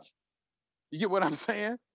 You feel what I'm saying? And so once black people get on that wave and understand that, it ain't no stopping you. That is why, and I hope I ain't going too deep, man. This is why they indoctrinate us with so much stuff on TV. That's why they indoctrinate us with Black Friday holidays. That's why they indoctrinate us when you go to school. They'll teach you about Malcolm X. No disrespect to Malcolm X. I'm sorry, not Malcolm X. Martin Luther King Jr. He was a great man. But they're not going to teach you about Father Law. They're not going to teach you about Queen Zinga. They're not going to teach you about the Deacons of Defense. Even churches ain't going to teach you about the Deacons of Defense. Because when they do that, it starts to liberate your mind. And once you have a God-like mind, you become liberated because there's no chains on you. True freedom is when you can move how you want to, but when your mind is free to think and know. Because some people walk around here with millions of dollars in their pocket, but they are not free. They are still slaves. You dig what I'm saying? It makes sense what I'm saying or no? No, make a lot of sense, bro. You get what I'm saying? So once you get that level of clicking, and the brother's basically saying the same thing I'm saying, they just coming from a different perspective. Once you take them chains off your mind, it's over. There is nothing nobody can do to you because now you know. It ain't what you believe, it's what I know. You can't tell, because I know. I know I'm God. I know I'm God. Get what I'm saying? If everything exists in the universe, exists within me, can't tell me nothing because I know what I am. You got to move out the way. That's why the police is killing you in the street. When it's 10 of them and one of you. That don't make no sense, bro. Come on. In school, you would call them bullies. It take 10 of y'all to beat one man. You get what I'm saying? Take 10 of y'all? Why? Why take 10 of y'all to take one of him down? Why take 10 of y'all to fight one female? She ain't even big. Come on now. Because they know who you are, man. And the only people who don't know who you are is you. You let everybody in your neighborhood, you support everybody but yourself. Get what I'm saying? It's because we have been born in an environment and adapted a culture that has kept us blind, deaf, and dumb. But anyway, man, that's my piece. That's right. That's right. Great I'm gonna add on conversation, real brother. quick. That's right. I'm gonna add on that. Brother on the bot and brother Detut. Sister Katina in the comments, she asked about the aliens, man. I know y'all spoke about the aliens, and y'all can really break that down. And then after that, we can get back on the question that I had about the Illuminati, the fake Illuminati. What You know was her question? About the aliens. Yeah, Do y'all believe the aliens? No, Say it again? I'm gonna read her question. I'm gonna read it. It says, in relation to belief, do believe in aliens and beings on other planets, and how does spirituality tap into that? I guess she's saying relationship to belief, or in relation to belief, do believing in aliens and beings and other beings on other planets, and how does spirituality tap into that? Which, that's the question. Did y'all hear me? Or am I muted? Yeah, I can hear you. So that's crazy because I wanted to read something real quick. I didn't grab. You can read it, brother. Read it and then come and answer questions in the ladder. Yeah, just real quick because we was talking about Freemasonry, and our master teacher has walked through all of those different sacred societies and schools. Let's see if I can pull it up here. All right, so in another book called "Is Jesus God?" It says on page 158. He says, as a supreme grand hierophant or noble, Dr. Malachi Z. York, 33 degrees into 720 degrees, I have stepped on to the White Lodge of Freemasonry, the White Nile, and the Blue Lodge of Freemasonry, the Blue Nile, from the Black Egyptian mystery as Tehuti, called Hermes thrice times great, the possessor of the master's key, keeper of the secret word, to become a Heru, Horus, a companion of the great Hierophant, I am Hotep, the scribe of the secret doctrine, conferrer of the 720 degrees, and the secret number 9, and the guardian of the 9th gate, raising from the 9th chamber, in possession of the secret which will give you the power to realign yourselves. And I was quoting that because that is coming from our perspective of our sacred orders. Our master teacher, being a part of the ancient Egyptian order, as well as the original Egyptian Masonic order, still has these secrets, still has these keys. So I heard one of the brother commented earlier that they were lost in religion. That's true, but also these things were also protected and maintained. But on the topic of Albert Pike specifically, we have, he says in this very same book and clarifies the differences between the original sacred orders, or what we now call Freemasonry, versus what Albert Pike introduced. So he says here on page 177, the White Dragon Brotherhood, also known as the Golden Circle, with their Grand Dragon, Grand Wizard, founded under Albertus Magnus, yet another man named Albert, a known member of the Ku Klux Klan, Brothers of the Circles of Fire. The Lord of the Rings was a known racist and satanic worshiper and pretended that Freemasonry originated with the Europeans and are the ones who are responsible for the impression that Freemasonry is a form of satanic worship. So who was the name? Who he quoted? Albertus Magnus. Right? Albertus Magnus is who we need to research. This Albert Pike, who was a 33rd degree, the Grand Commander, Sovereign Pontiff of the European Universal Freemasonry, and Albert Galatian Mackey, another 33rd degree, Secretary General of the ancient and accepted Scottish Rite of the European Southern Jurisdiction, who have accepted Lucifer as their God, as found in the book written by Albert Pike, Morals and Dogma of the Ancient and Accepted Scottish Rite of Freemasonry. That's a fact. I got it. That's a fact. Albert Pike, and it states on page 321. Y'all asked for facts, so I'm just giving facts, and I'll answer the sister's question in a second. It says on page 321 of Morals and Dogma by Albert Pike, he says himself, Lucifer, the son of the morning, is it he who bears the light, and with its splendors and terrible blinds feeble, sensual, and selfish souls?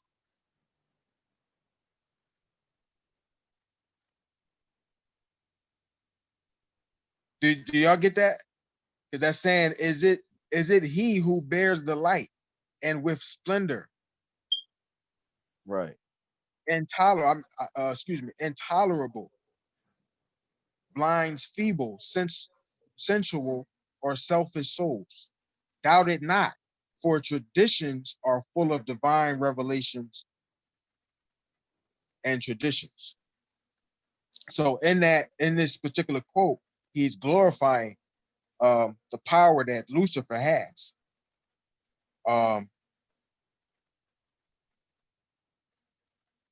To give light to some and to blind others. But that's exactly what Freemasonry and these European Freemasonic orders have been corrupted into from the original Egyptian mysteries. Is what they did was they introduced light as a concept of positivity, and darkness as a concept of negativity. When they did that, they put our people up under a spell. Mm-hmm. When they introduce darkness and black as bad and white and light as good, meaning when you become a Freemason, they say you get the light. You become illuminated. But what our master teacher explained to us is that when you're dealing with light, you're dealing with fire. You can't show me any light that exists in nature that does not have its source or origin in a spark of fire. You see what I'm saying? And that fire can be used for good or for evil. This But book when right you here. Book right here. Go ahead, talk. Yeah, morals and dogma. Yep. But when you're Morals and dealing dogma. with, that's right.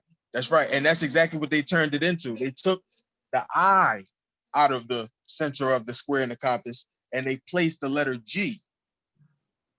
Right. But when we're dealing with light versus darkness, they took these concepts and flipped it. They made black magic bad, white magic good. They made light good and darkness bad. When in reality, when we all are ready to go to sleep, right? To get rid of all of the chaos in the atmosphere, the first thing we do is we turn out the lights. Am I wrong? You're right. No, you're Am right.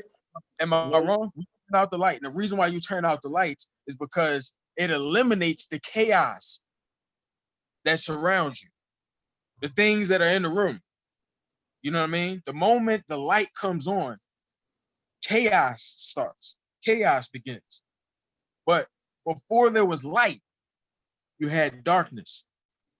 Just like in the Bible, that whole concept of in the beginning, God created the heavens and the earth, and it was darkness before he decided to create light.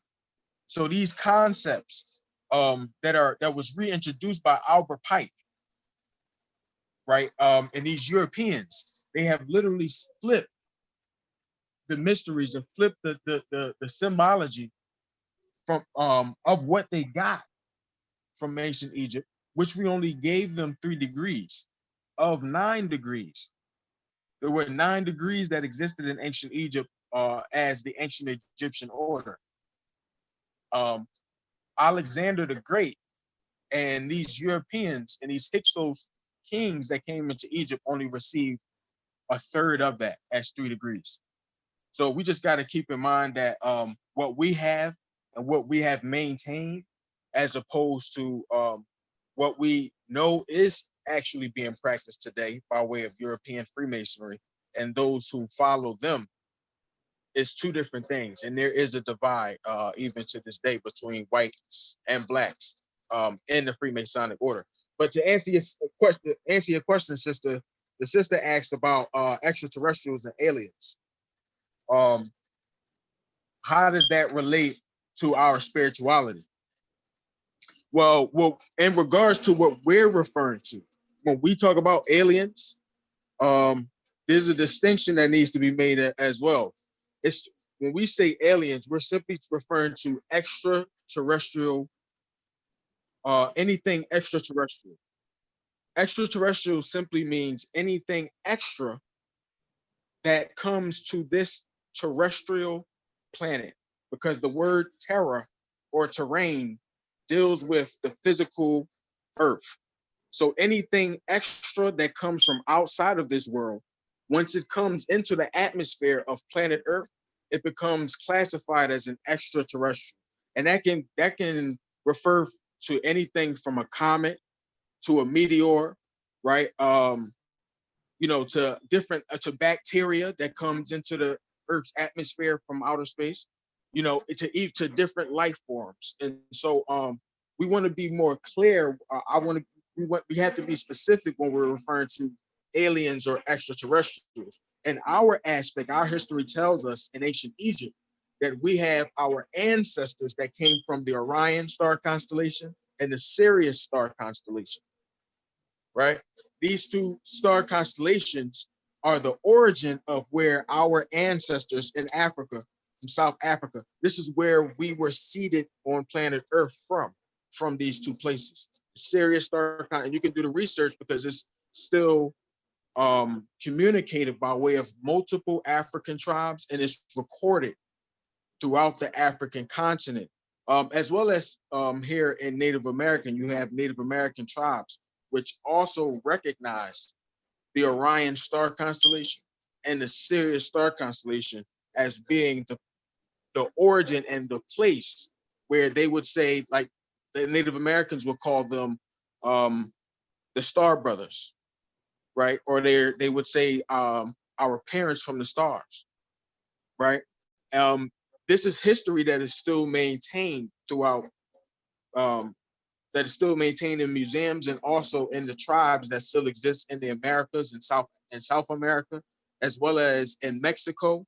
You have these tribes which still speak about, you know, the ancestors which would visit the planet in ancient times and still do. Now, in regards to us as Africans, again, as we spoke about earlier, our spiritual connection is to our ancestors. Now, these beings that came from Orion and star constellation, we are related to by blood. We are related to by DNA.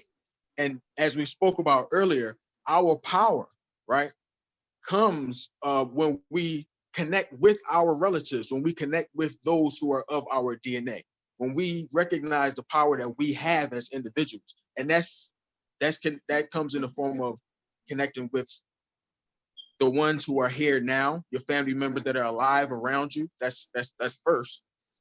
Then to the extended family members that have transitioned, such as your, you know, the positive ones in your bloodline, such as your grandmother, your uncle, you know, your aunt, your mother, your father, if they have transitioned, those individuals. And then we go even further back to our ancient ancestors that we remember, like on the walls of ancient Egypt, right? This is why we illustrated and we built statues, not to worship these statues, but simply to pass down the imagery to our children. You see, so that they would remember and be stimulated by these images and recognize the glory of their own self. So, which was given to them by our ancestors from the stars. Now, we use the terminology aliens because we're being very broad in general.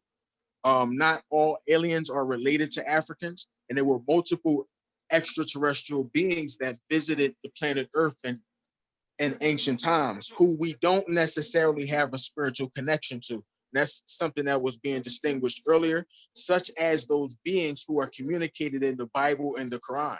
Those are also being influenced by a group of actual extraterrestrials that you can look up, being called Anunnaki, right? These are recorded in the Sumerian stone tablets that are found in Mesopotamia, or what we now call Iraq. It used to be known as Babylon, right? Babylon is literally it's called Iraq today. So in that territory, in that land where these people exist, they still have recovered these ancient stone tablets that describe the stories of another people's creation, not us, not Africans.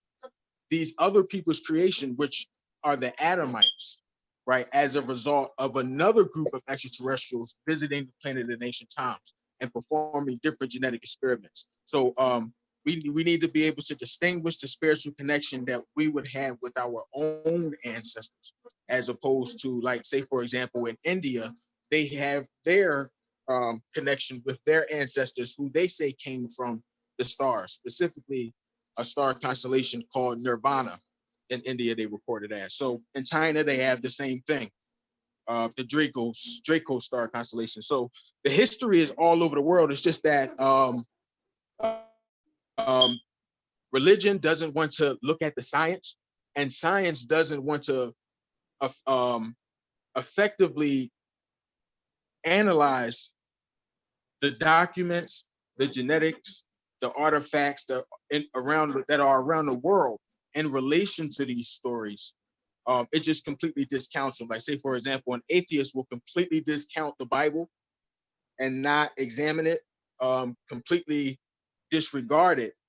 And that is not using the science. Well, and they will say that they are scientists, but they won't use the scientific method when it comes to the stories that are found all over the world. So the evidence is there.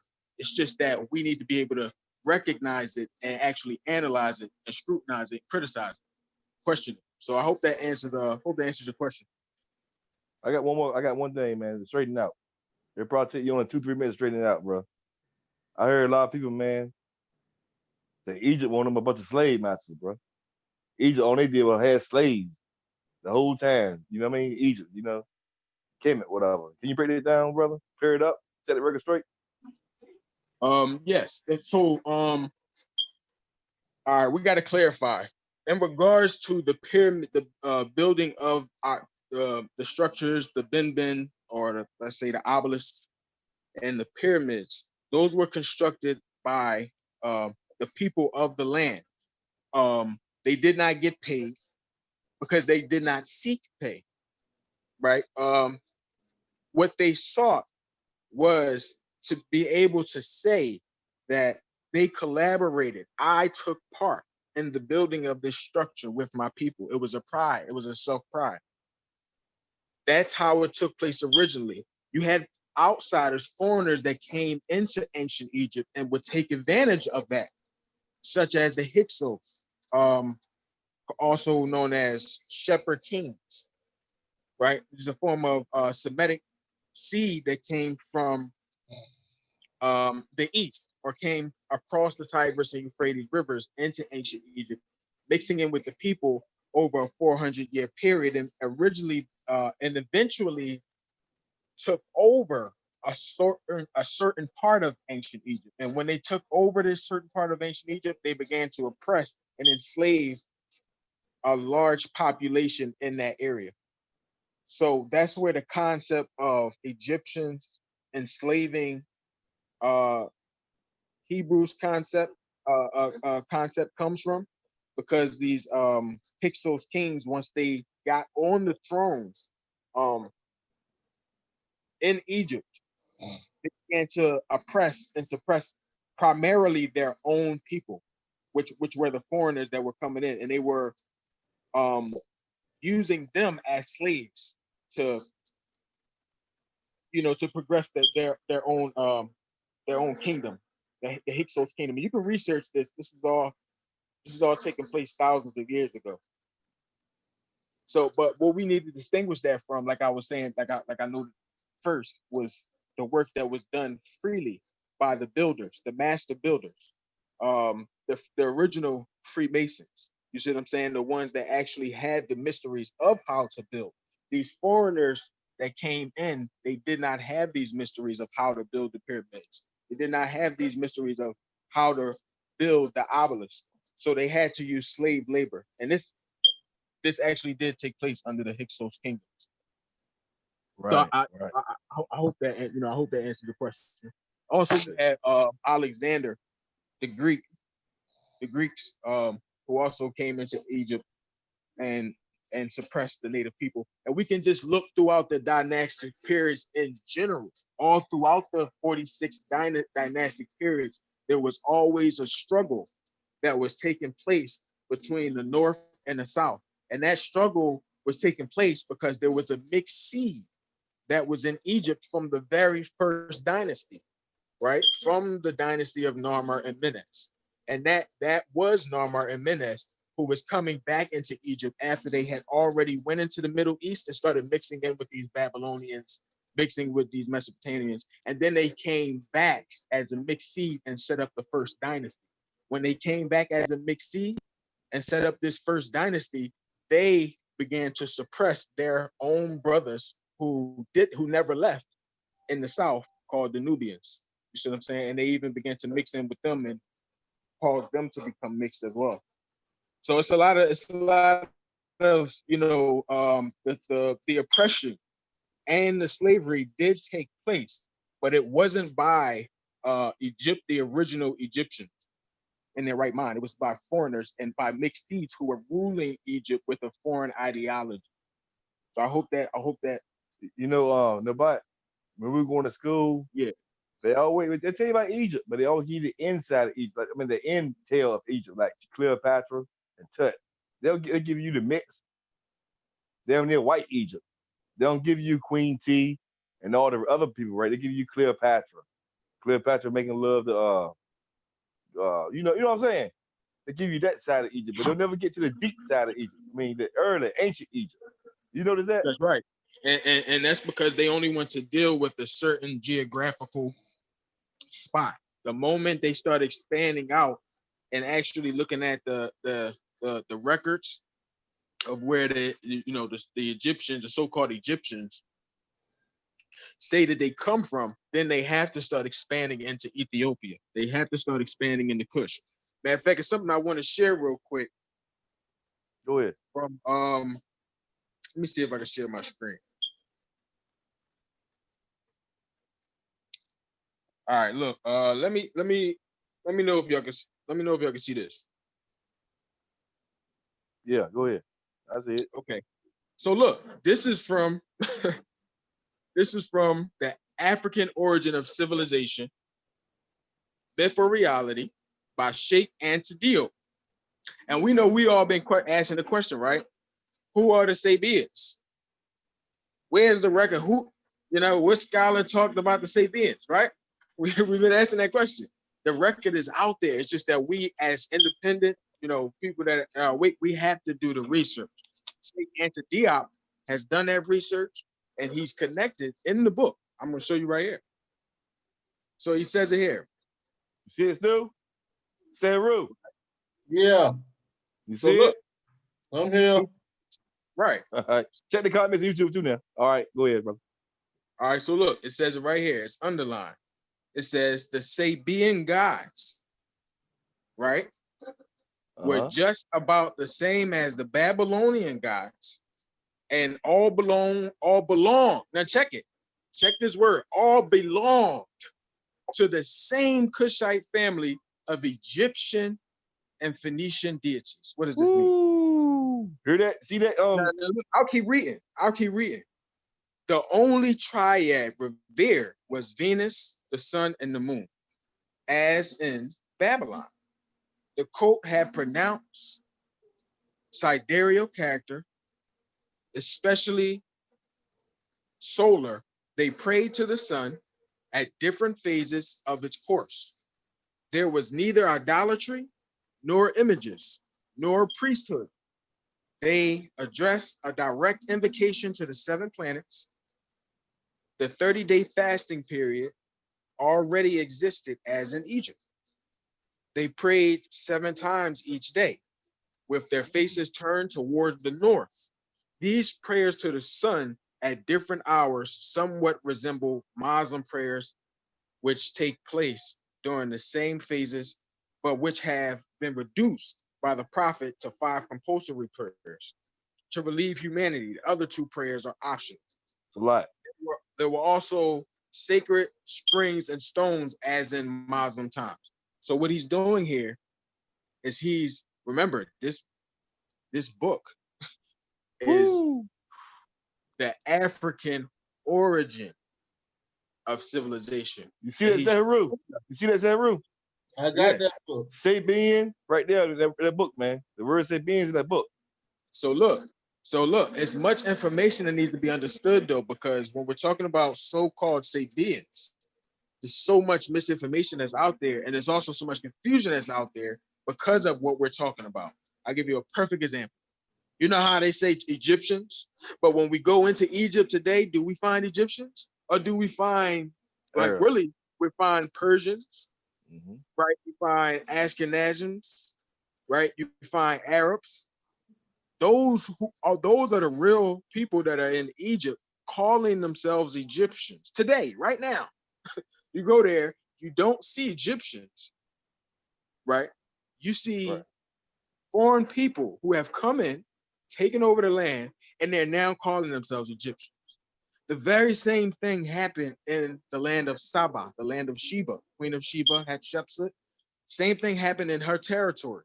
You had so-called Arabs, which was a mixed seed that came from the east, Abraham's seed, came in and began to oppress the original Ethiopian Sabians, which were the ancestors of the Egyptians.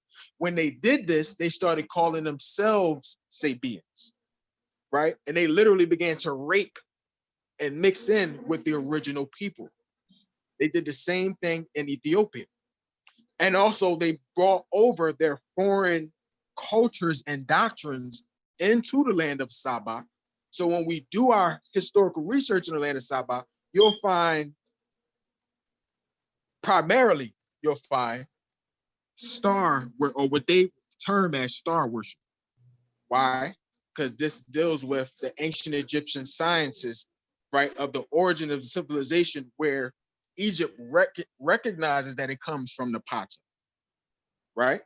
The capital state, right, or the origin, the capital state of Egypt, that Egypt recognized and Nubia recognized at the time throughout the dynasties, was the capital place of Napata, where those solar observatories were set up.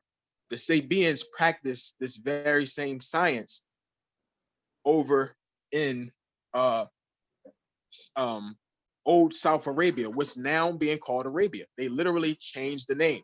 After they conquered the people, they stopped calling themselves Sabians after they stole that, and now began calling themselves Arabians, right, or Arabs, and changed the name from Kush back to Saba and then back to Arabia.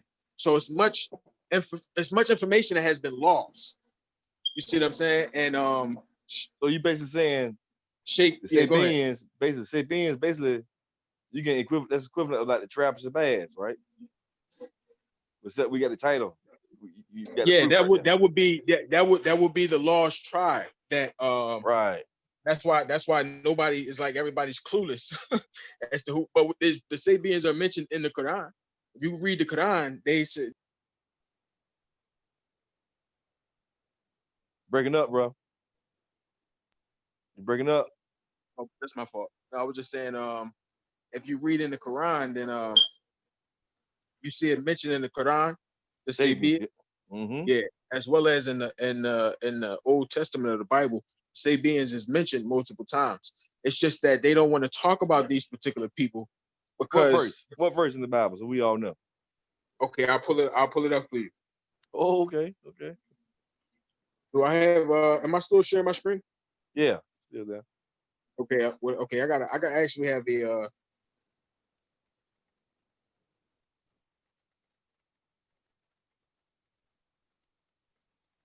I have an app where you could let's see. Okay. Because they spell it different ways.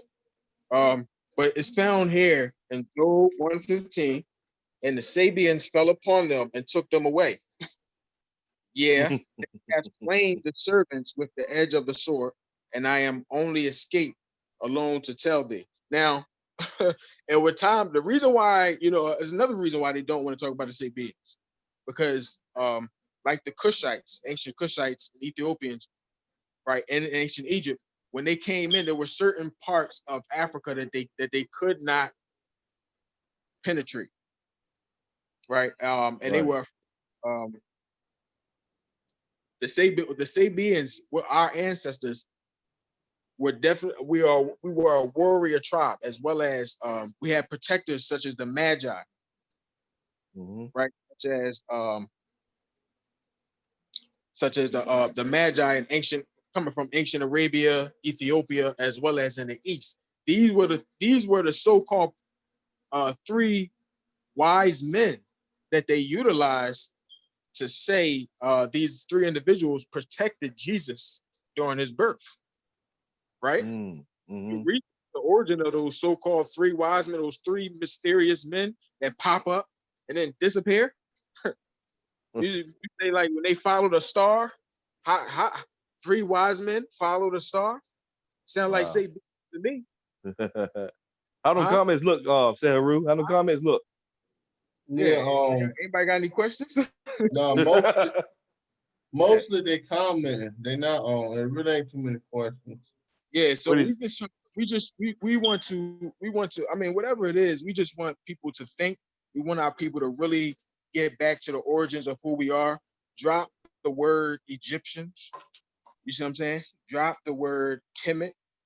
I'm not saying I'm not saying to do it, but what I'm saying is we eventually have to get back to that, because it's like the longer we accept these things, the way that they give it to us, right? And when I say the way that they give it to us, they put the information out there. And it's like we're selecting from a multiple choice answer as opposed to going back and seeking the origin and the truth on our own. We can learn our language. It's called misbatia. You know what I'm saying? We can learn the hieroglyphics. The master teacher has been teaching us that, you know what I mean? By way of our names and the symbols throughout the books. These new scrolls that's coming out have the hieroglyphs being broken down that the Egyptologists don't even know the meaning of. This is the key. You see what I'm saying? So what we're saying is we're not trying to attack anyone. We're simply just trying to say that we really need to get down to the origins of our culture and really study the history, because once we do that, we'll be connecting back all of the dots that they split apart. They divided the Ethiopians from the Nubians and said that they were two different people, and then divided those two groups and said that those were two separate people from the Egyptians, right? Which were separate from the Sabians, which were separate from the Nigerians. These are all lies. You see what I'm saying? And one, you know, they have us taking blood tests and say, well, I'm Nigerian. I'm West African. I'm Ghanaian. If you do your research on the people of Ghana before they showed up in Ghana, you do your research on how they got to Ghana, what made them go to Ghana, you find out that these so-called West Africans are still Egyptians.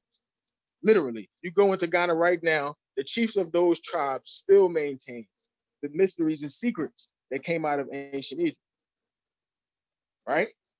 There's still a modern day queen, descendant of the Queen of Sheba in Ghana today. A real one, not somebody that's just claiming. She showed her descendancy, an actual descendant of the Queen of Sheba in Ghana today. So if you get a blood test and you say, well, I'm West African, you're not Egyptian, you West African. The West Africans are Egyptians. Right. You see what I'm saying? Can you show the book again? Can you show the book again with Sheikh Diop with the word Sabians in it?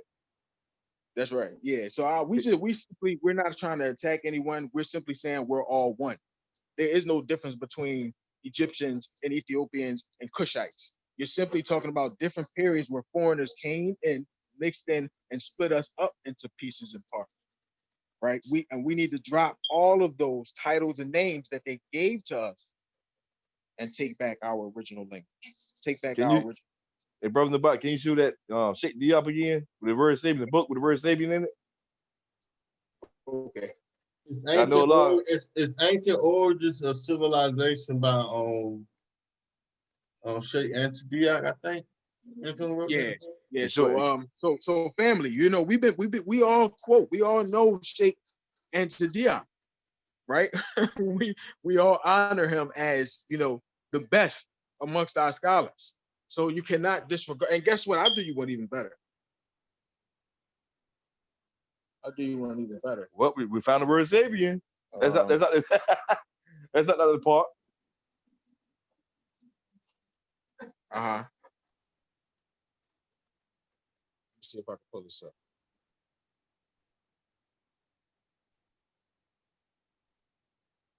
All right, so that's not gonna work.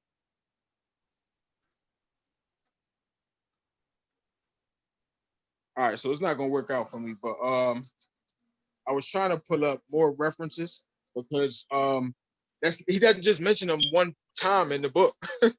You can literally, okay, I'll tell you what I'll do is this. Some nice features on this. Right? Let's do it like this. So if you just go to Google, right? You just take an excerpt from this book, type it in Google, it'll pull it up. It'll pull the book up right here, real quick. Right? And we can actually look at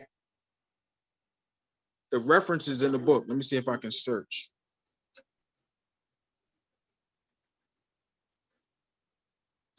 Right?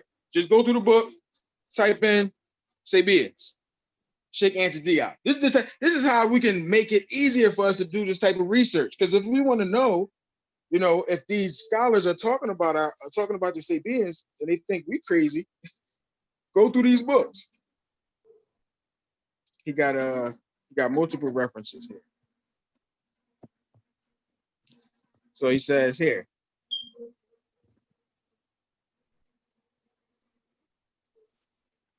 he says, this is the source of the Arab proverb, as divided as the Sabians. Right? Yeah. Like, and then what we said that these Arabs came in and divided us up. That's what the word Africa means. Comes from the Arabic word Faruka. FRQ is the 3-part letter root. Look it up. It's found in the Arabic language as the word faraka, and it means to divide. They simply added a prefix a, which is the action form in the Arabic language, meaning you're doing it. Africa means a divided place, literally, in the language, right? So Right. in this book, he says, as divided as the Sabians, and why Southern Arabia and Ethiopia became inseparable linguistically and ethnographically. Now, I wonder why that's the case. In Ethiopia, we know that they spoke a Cushite tongue. We know in ancient Egypt, they spoke a Cushite tongue, right? When we say Cush, we say Ethiopia. The capital of Ethiopia was also called Saba. So there were 2 places called Saba, one in South Arabia and the other in ancient Ethiopia. The Cushites recognized the origin of their land. They originally called it Saba. Right? Now, my question is, were there always 2 places called Saba? You see what I'm saying? But we have the answer. Or did somebody come in and make 2 different Sabas? Did the Arabs not go throughout Ethiopia? Right? Did the Indians not go throughout Ethiopia, raping the Ethiopians? Which is why when you go in Ethiopia today, you see dark-skinned people, anywhere from dark-skinned people to nappy hair, all the way to light-skinned people with long, thin, blank hair. And you say, Africans have nappy hair. Right, right. These are good. I'm just saying that we need to start asking these questions, and because once we track our history back, we won't be so divided. We are the Ethiopians. Right. You know what I mean? That's what's up. That's what's up. We I'm about to go to all work one. in the morning. I'm about to go to work in the morning. Y'all got excuse me. I enjoyed myself tonight. Hey, I need to be hey, hold up. It need to be a part 2 of this, man. It need to be a part 2. Sometime. On tomorrow night, whenever we're gonna do it. You know what I mean? I know Monday night is financial literacy. Yeah, this wasn't really planned. This wasn't really planned for me. So, you know, don't get on me if it doesn't seem professional. It's not a presentation. It was really just designed to be a question and answer thing, and it just came up literally the day. So forgive me, you know, I didn't have anything set up. But if we wanna, you know, if the family wants to do a part 2, you know, comment what y'all thought of the last live session, or whatever further questions you might have, or what y'all think the next session should be on, and we'll definitely go into it. I think we need a part 2. I get off work at 6 o'clock. So I'll be ready around 7, 8, 9, no matter. Yeah, we'll talk about that. But what I want to do is, because it is kind of late, I want to thank the brother for brother Nabat and brother Denton for coming up here and doing what they've done today and sharing this information. Everybody that's in the chat, I want to appreciate you for taking your time out to watch it live and to interact with us. And like you said, look forward to a part 2, because I think they can go further in depth, maybe give a PowerPoint presentation to lay a lot of this stuff to bed. Master, you got anything to say, man? Closing remarks? Closing remarks, everybody? Well, yeah, No, this is a great conversation, everybody. I sometimes like to sit back and listen, man. Your brother was saying some peaceful things, man. I definitely appreciate it. Yes, sir. I agree. I definitely enjoyed myself and learned something. Like, I saw the word Sabian. Go back to Sheikh D up. Most people love Kemet. Most people love Kemet and love Ashra Kwesi. They came from Diop. So we found the word Sabians, man. Blew my mind. But did you read? You got to read the whole sentence. Did you read the whole sentence? He said the Sabian gods. Pull it back up so you can see it again. Read what he said. Yeah, let me see if I can pull it back up. Yeah, so it says the Sabian, so he was basically giving the history of just trying to correlate. So he says the Sabian gods were just about the same as the Babylonian gods and all belong to the same Kushite family of Egyptian and Phoenician deities. So basically what he's talking about is the Neteru, the Natharu, which he's using the word gods, but we know that these are our ancestors, right? We don't refer to them as gods in ancient Egypt. The word Neteru does not even translate as the word gods. That's the way Egyptologists have translated it. Right. For the sake of scholastics, he's using that terminology. But we know that these Natharu, actually the word Nathar means to oversee. Natharu are the overseers, which are our ancestors, supreme beings. We're not talking about flesh and blood beings at this point. At one point they were, but we're talking about supreme beings that are in tune with nature, that oversee certain aspects of nature itself. So you have an overseer of the water. This happens to be a supreme being that's in tune with the forces of the ocean, forces of moisture. You know what I'm saying? You have an overseer of the earth. And by tapping into these ancestors, these supreme beings over the forces of nature, we're able to control it, control these different forces. So he's saying that in Saba, the Sabian gods or deities are just about the same as the Babylonian gods or deities, and all of them belonged to the same Kushite family. Mm-hmm. He doesn't say the Kushite family belonged to Babylonian gods. He's saying all of them belong to the same Kushite family of Egyptian and Phoenician deities, which we know are the Neteru. So basically what he's saying is that, as they migrated up the Nile from South Arabia to Nubia on up to Upper Egypt, the way that our ancestors, these Neteru, were expressed began to evolve. It began to change. But he's still in them together. He's saying that they're still correlated. That's why he's saying that they're basically the same. Because even when these, like I said, when Nimrod, the son of Cush, or when Cush went over into Mesopotamia and Babylon, he took Egyptian doctrine over there, and he taught the Mesopotamians and the Babylonians. He started teaching them Egyptian doctrine, and they also started to use that to formulate like the ziggurats. That's what they call in the land of Ur.